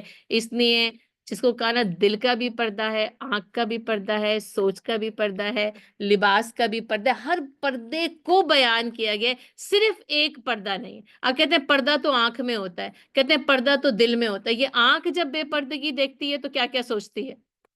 آنکھ کا پردہ تو رہتا ہی نہیں ہے. آنکھ سب سے پہلے کہا گیا اپنی آنکھوں کو یغضضن من ابصارہن، یغض من ابصارہم، اور اس کے بعد پھر کہا اپنی عریانیت کو جو ہے وہ چھپایا جائے، اور اپنے جسمانی محاسن کو چھپایا جائے. اور یہ سارے پردے مل کر جو ہے نا اسلام کے پردے کا حکم پورا ہوتا ہے، صرف ایک سے نہیں. اب وہ لباس تو پہن لیا، جلباب تو پہن لیا، وہ کالا لبادہ تو اوڑھ لیا، پتہ چلا نہ دل میں پردہ ہے، نہ آنکھ میں پردہ ہے، نہ سوچ میں پردہ ہے. پھر وہ پردہ مکمل نہیں ہوگا نا. ساری چیزیں ملیں گی تو یہ پردہ جو ہے وہ مکمل ہوگا. وَأَقِمْنَا الصَّلَاةَ، اور وہ نماز کو قائم کریں. اب دیکھیں وَأَقِيمُوا الصَّلَاةَ کثرت کے ساتھ آیا ہے، لیکن خاص طور پر جس کو کہا یہ بھی یونیک ہے، واقمنا الصلاۃ، اور انہیں چاہیے کہ نماز کو قائم کریں، وآتینا الزکاۃ، اسی لیے میں کہتی ہوں عورتوں اپنی زکوٰۃ خود ادا کیا کرو۔ آپ کہتے ہیں یہ کیا سسٹر شمائلہ نے ہمیں ہر سال پریشان کیا ہوا ہے؟ قرآن کہہ رہا ہے وآتینا الزکاۃ، عورتوں سے کہہ رہا ہے، اس لیے کہ جس کی جو ملکیت ہے، جو اونرشپ ہے، اس کو اس میں زکوٰۃ ادا کرنی۔ ہاں، اگر کوئی آپ کی طرف سے، آپ کے والد، آپ کے شوہر، بھائی، کوئی بھی اگر آپ کی طرف سے زکوٰۃ ادا کر دیں تو ہو جائے گی، اور یہ ان کا آپ کے اوپر احسان عظیم ہے جو عورتیں ماننے کو تیار نہیں ہوتی۔ شوہر کا یہ احسان مانتی ہیں کہ وہ میری زکوٰۃ ادا کر دیتا؟ باقی بھی نہیں مانتے اور یہ والا بھی نہیں مانتے، ٹھیک ہے؟ تو وہ آتین الزکا وہ آتین اللہ و رسولہ، اور اللہ اور اس کے رسول کی اطاعت کرو۔ جسے کہا نا واطی اللہ واطی الرسول تو ہے، لیکن پھر کیا ہے کہ عورتوں بھی اطاعت میں، یعنی پھر قوم برابر ہو جاتی ہے اس کے اندر۔ انما یرید اللہ، اللہ نے ارادہ کیا یہ احکامات کیوں ضروری ہیں؟ اللہ نے کس چیز کا ارادہ کیا ہے؟ لیذھب عنکم الرجس اہل البیت، اس لیے کہ اے اہل بیت، اللہ تم پہ سے ناپاکی کو دور کر دے، وَيُطَهِّرَكُمْ تَطْهِيرًا، اللہ کا ارادہ تطہیر کا ہے، پاکیزگی کا ہے۔ اچھا، اس تطہیر بیت سے، یعنی اس گھر کی تطہیر سے امت کے ہر گھر کو پاکیزہ کیا گیا ہے نا؟ اور یہ کہ اہل البیت یہاں آ گیا، یہ لفظ بھی بہت اہم ہے، اور اسی لیے اہل البیت جو ہے وہ کہلاتے ہیں۔ اور آپ صلی اللہ علیہ وسلم کا ایک مشہور جو ہے وہ واقعہ ہے کہ آپ صلی اللہ علیہ وسلم نے، یعنی اللہ تعالیٰ نے ازدواج مطہرات کو یہاں اہل البیت کہا، اور آپ صلی اللہ علیہ وسلم نے اپنی بیٹی فاطمہ، حضرت علی، حضرت حسن اور حضرت حسین، جو کہ اس وقت ظاہر ہے کہ وہ دونوں ہی موجود تھے، ان کو اپنی چادر میں لیا اور کہا کہ اے اللہ، یہ بھی میرے اہل بیت ہیں، یہ بھی میرے گھر والے۔ تو قرآن سے اہل البیت ازدواج مطہرات ہیں، اور حدیث سے اس اہل بیت میں وہ چاروں بھی شامل ہو جاتے۔ اور آپ کو پتا ہے کہ 3 اور بیٹیاں تھیں، لیکن ان سے وہ نسل اس طریقے سے جو ہے وہ آگے نہیں چلی۔ ہاں، حضرت زینب رضی اللہ تعالیٰ عنہ کی ایک بیٹی کے متعلق جو ہے وہ ہمیں پتہ چلتا ہے کہ آگے جو ہے وہ چلتے ہیں، لیکن ظاہر زیادہ مشہور معروف حضرت فاطمہ رضی اللہ تعالیٰ عنہ، اور ان کے یہ 2 بیٹے، اور پھر ان کے اور بچے بھی جو ہے ہمارے سامنے، پھر وہ سارے کے سارے اہل بیت میں شامل ہو جاتے ہیں نا۔ پھر وہ پورا سلسلہ جو ہے یہ کہ، اور ان اہل بیت کا جو احترام ہے وہ واجب الادا ہے، اور اللہ نے ان کو پاک کیا اور ان کے ساتھ ساتھ سب کو پاک کیا۔ وَاذْكُرْنَ مَا يُتْلَىٰ فِي بُيُوتِكُنَّ، اور جو تمہارے گھروں میں اللہ کی آیات، من آیات اللہ، تلاوت کی جاتی ہیں، ان سے نصیحت حاصل کرو، والحکمہ، اور حکمت سے۔ اب دیکھیں، یتلو علیہم آیاتی ہی ہے نا، وَيُزَكِّيهِمْ وَيُعَلِّمُهُمُ الْكِتَابَ وَالْحِکمہ، پورے معاشرے کے لیے بھی یہی حکم ہے اور اپنے گھر کے لیے بھی یہی حکم ہے۔ اور اس سے ہمیں کیا پتہ چلتا ہے کہ چراغ تلے اندھیرا نہیں ہونا چاہیے، لیکن اکثر نہ ایسا ہو جاتا، اس لیے اپنا گھر، اپنی یعنی وہ اولیت ہے، اور پھر اس کے بعد نبی نے گھر کی بھی تربیت کرنی ہے اور باہر کی بھی تربیت۔ کہا تمہارے تو گھر میں فی بیوتکن من آیات اللہ والحکمہ، اور حکمت کی بات ہے۔ آیت اللہ سے مراد قرآن ہے، الحکمہ سے مراد سنت رسول صلی اللہ علیہ وسلم۔ ان دونوں سے تم فائدہ اٹھاؤ اور تذکیر اور نصیحت حاصل کرو۔ ان اللہ کان لطیفا خبیرا، اور بلا شبہ اللہ تعالیٰ بڑا باریک بین اور بڑا ہی باخبر ہے۔ اس کے بعد کی جو آیت ہے نا، اس میں اہل ایمان کی 10 صفات بیان کی گئی، بہت ہی بہترین صفات ہیں، اور آپ 1 2 3 4 کر کے 10 تک ان کو گن لیں اور سمجھ لیں۔ ان المسلمین والمسلمات، مسلمان مرد اور مسلمان عورت، اور یہ ان آیات میں سے ہے جن کے متعلق عورتوں نے کہا تھا نا کہ اے اللہ کے رسول، قرآن میں اللہ نے ہمارا کہیں ذکر نہیں کیا۔ اب آپ دیکھیں، ازدواج مطہرات کا ذکر ہمیں بھی ایسا لگتا ہے، لیکن میں کہتی ہوں جب آپ پڑھیں گے نا، پتہ چلے گا عورت کہاں کہاں ہے۔ وَأَوْحَيْنَا إِلَىٰ أُمِّ موسیٰ سے ہم نے سورہ قصص میں بات شروع کی ہے نا، اور یہاں پہ پھر لیکن یہ کہ کیونکہ قوم کے پردے میں خطاب ہے، تو پھر اللہ نے ان عورتوں کی تسلی کے لیے اور قیامت تک عورتوں کی تسلی کے لیے یہ آیات نازل کر دی۔ صرف مسلمین نہیں، والمسلمات بھی ہیں، ہے نا، اسلام لانے والی عورتیں یا اور مرد، والمومنین والمومنات، اور ایمان لانے والے مرد اور ایمان لانے والی عورتیں۔ اب دیکھیں یہ نا ایک پروسیس چل رہا ہے، اور یہ نا 10 اسٹیپس ہیں اسلام کے سے ایمان تک پہنچنا، ہے نا، یعنی اسلام لائے، دائرہ اسلام میں داخل ہوئے، حقیقی ایمان تک پہنچ گئے۔ والقانتین والقانتات. اور اب یہاں پہ جو تھا نا کہ وَمَن يَقْنُتْ مِنْكُنَّ، آپ کو پتہ ہے 22 پارے کی ابتدا ہی قنوت سے ہوئی ہے نا. تو یہ عاجزی کے ساتھ فرما برداری رکھنے والے مرد اور عاجزی کے ساتھ فرما بردار عورتیں، اور یہ کہ ایمان کے بعد کیا چیز آنی چاہیے؟ قنوت آنا چاہیے، فرما برداری کی صفت پیدا ہونی چاہیے. والصادقین والصادقات. اب دیکھیے اسٹیپ ہے نا، اب جھوٹ زندگی سے نکلتا ہے اور سچ بولنے والے مرد اور سچ بولنے والی عورت ہے نا، اور سچے مرد اور سچے عورتیں. اچھا ایک زبان کا سچ ہے، کردار کا سچ، دونوں ملتے ہیں نا تو پھر یہ صادقین جو ہے وہ بنتے ہیں. اچھا اب سچ کے اوپر جب آپ سچ بولنے لگیں گے پھر کیا چاہیے؟ والصابرین والصابرات. سچ صبر کے بغیر ادھورا ہے، ہو ہی نہیں سکتا آپ سچ بولیں اور آپ کو صبر نہ کرنا پڑے. سچ بولا، صبر نے آپ کو آواز دے لی، اب تمہیں صبر کرنا پڑے گا ہے نا. اپنے آپ پر ضبط رکھنے والے مرد اور ضبط رکھنے والی عورتیں. والخاشعین والخاشعات. اور جھک جانے والے مرد اور جھک جانے والی عورتیں. صبر کیا کرتا ہے؟ خشوع میں اضافہ کر دیتا ہے. آپ جھک جاتے ہیں نا. صبر نہ ہونا تو انسان کہتا ہے نہیں میں کیوں مانوں اور میں کیوں جھکوں. یہ صبر کیا کرتا ہے؟ پھر آپ کو خشوع کی صفت عطا کرتا ہے. والمتصدقین والمتصدقات. 7ویں اسٹیپ پر جا کر آپ کیا بنتے ہیں؟ صدقہ دینے والے مرد اور صدقہ دینے والی عورتیں. پہلے ہی کہہ دیا بس نکالو مال اور دو. آہستہ آہستہ چلتے جائیں، پھر مال سے بے نیازی ہوتی ہے، اس کی لالچ ہرس جو ہے وہ طلب ختم ہوتی ہے اور آپ دینے لگتے ہیں. اور اس کے بعد والصائمین والصائمات. روزہ رکھنے والے مرد اور روزہ رکھنے والی عورت.